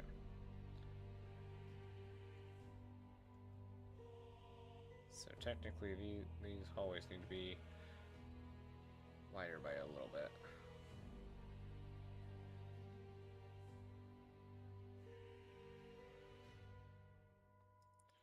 So I can just do this.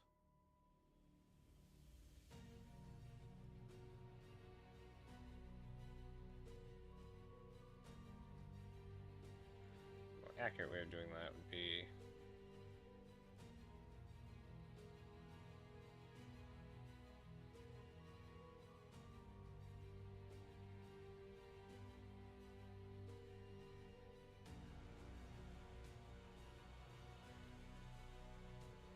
wah.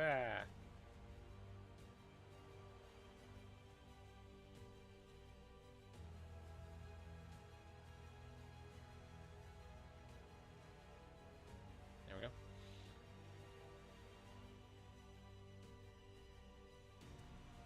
And then another module would just be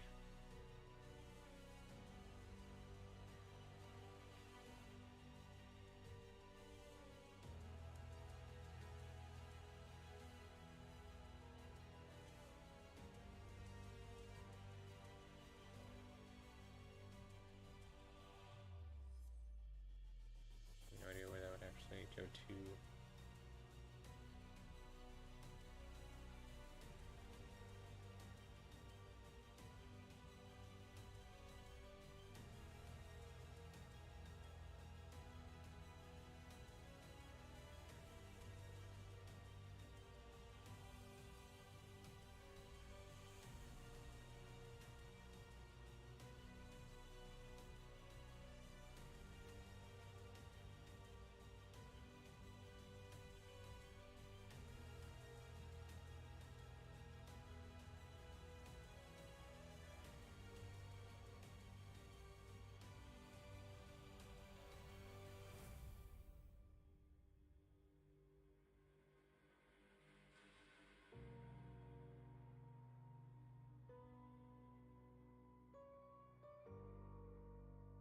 You?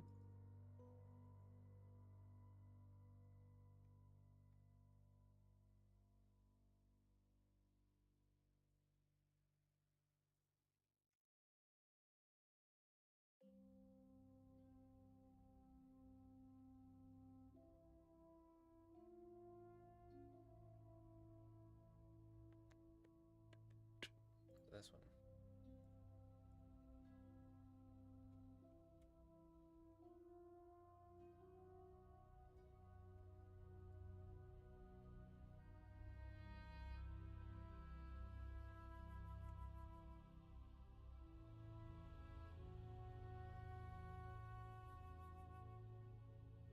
There we go.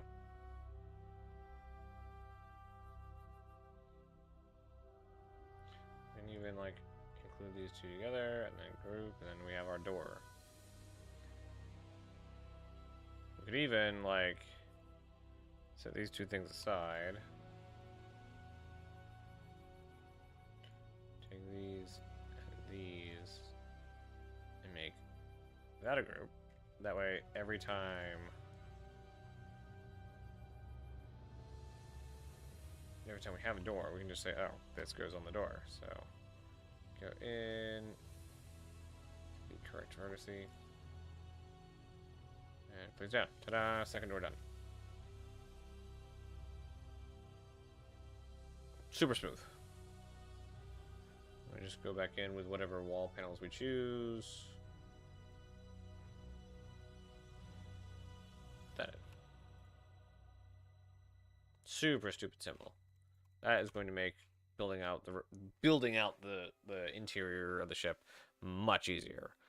Like that's like the biggest thing is like this ship is only like 10 if not 5% done. Like the big empty space is easy because it's big empty space. We still have like the mechanisms for the elevators, this floor. We're probably going to be doing at least a half floor that's between these two beams up here. We have the entire engineering bay to block out, and the engines and stuff like that. With the landing gear still to model out, and the finalization on loading and how many ships it's supposed to carry, which I don't know if 6 is going to be there, but I don't know. We shall see. We shall see. We have 9 minutes, so it's kind of be hard to get into anything at this moment. Yeah. All right. Any thoughts, questions, anything that we can do in the next 9 minutes? I'm gonna play around with this, and by play around, I mean if I'm here, I'll be somewhere like here.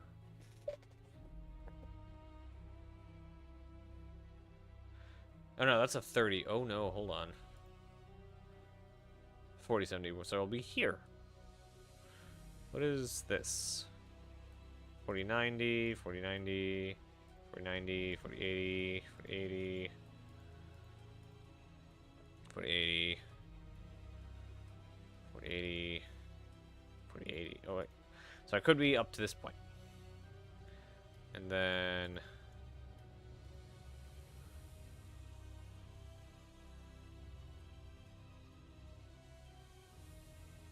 there are no Ryzen CPUs up over here, which is making me worried.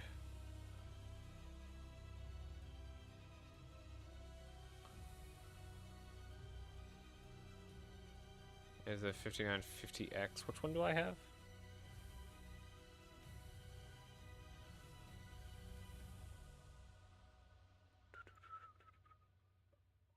$5900X. So yeah, definitely lower than that. 1050 should be.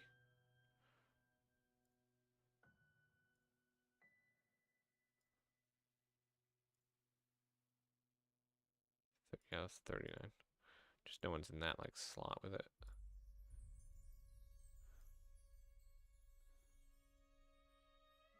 $5900X. Right? So I said. Yeah, 5900X. So somewhere around here. So we should be somewhere around here. Yeah, because that is the 5900X plus the GTX, RTX 4070. That puts us in outline data, doesn't it? 525 300. Yeah, it does. That puts us in outline.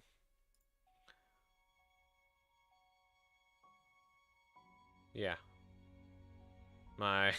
All of my stuff is off the chart. That's hilarious amounts of fun. I hope we actually get into that tomorrow. So tomorrow's going to be predominantly like playing the game, but it's going to be focused on testing out the GPU and what it can do in Star Citizen. So that's fun. Let's see, what all did we cover today? We covered what's possibly coming in 319.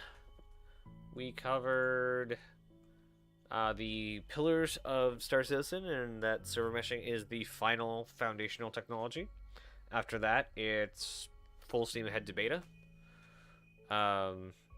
We may even get beta at whatever Dynamic 2 server meshing is. That's a distinct possibility to me. Let's see, we figured out that I can use Starship 42 in every single ship at one time. Went through why I don't use CCUs and the different patch updates and how long they stayed. That the whole sea is going to be out this year. And that I forgot that RSI has a mining ship that that they're probably going to be announcing sometime this year as to what it is. If not, straight flyable. Yeah, so that's super cool. Let's see, how long till 2 weeks? 2 weeks? No. 2 weeks and 3 days till we get our first roadmap update of the year. So that's super exciting. Let's see, any housekeeping things I can think of? Well, we will be having a tutorial. I believe it's going to be how to get to your ship from spawn to ship ArcCorp, I believe. I say I believe because I haven't made it yet. That's the plan. Let's see. I'm going to try and get a lot more news out this week, so I'm going to try and do a lot of the dev responses and little tidbits of information just as news as it comes out. As shorts. Basically, shorts are going to be many more things that I do. Let's see. Let's go to the dev response. Like stuff I wanted to get to today. It's an interesting one. Let's see. There wasn't actually a lot that happened today. There's patch notes. Though I don't think patch notes. There's some questions on Gen 12. Those could have been turned into videos. No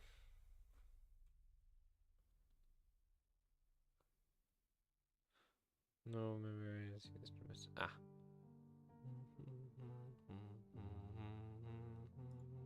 So apparently Crusader looks way nicer now. Patch notes are a bit too thick to do in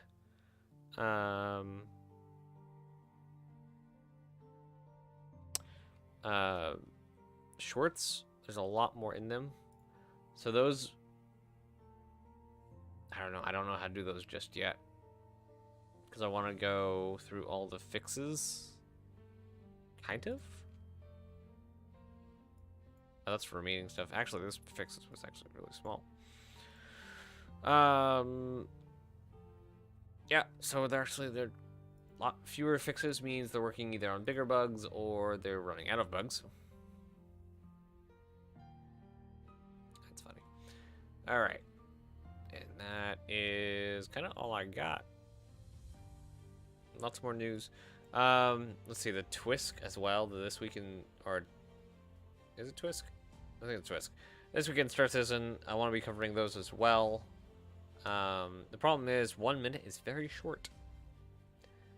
So either I need to find a way to highly summarize the Twisks, or do them in a short, long video without it being a short, but YouTube pushes shorts, so I kind of want to see how much I can push those. I am planning on possibly, so Friday's video might end up being, instead of a like talking head video, I might do those intermittently. I might use the Friday slot to just summarize everything that's happened, so a week news and review type style. So it'll be kind of long form, lay out everything that's happened over the week, kind of in some capacity mill through everything. Oh, are we doing that Monday?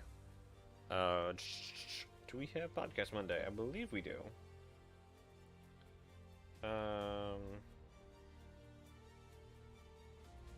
Yes, we have a podcast tomorrow night, so we will be doing the pre-show again. Woot! Love the pre-show. That's because lots of people to talk to.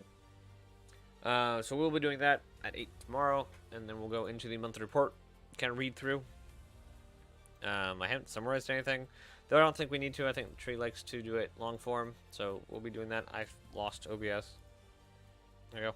It is now 1 o'clock, so it's time to get off. Thank you so much for everyone for coming. Thank you for chatting with me. Thank you for asking questions and giving me much encouragement, much needed encouragement in this ship. It is starting to come together. I need to reach all the doors. I'm just seeing the door in the frame. Anyway, we'll be back with the pre-show tomorrow, as I said. But until then, I hope to see you all later. And as always, be kind. Let's see if I can hit it. Bye, everyone.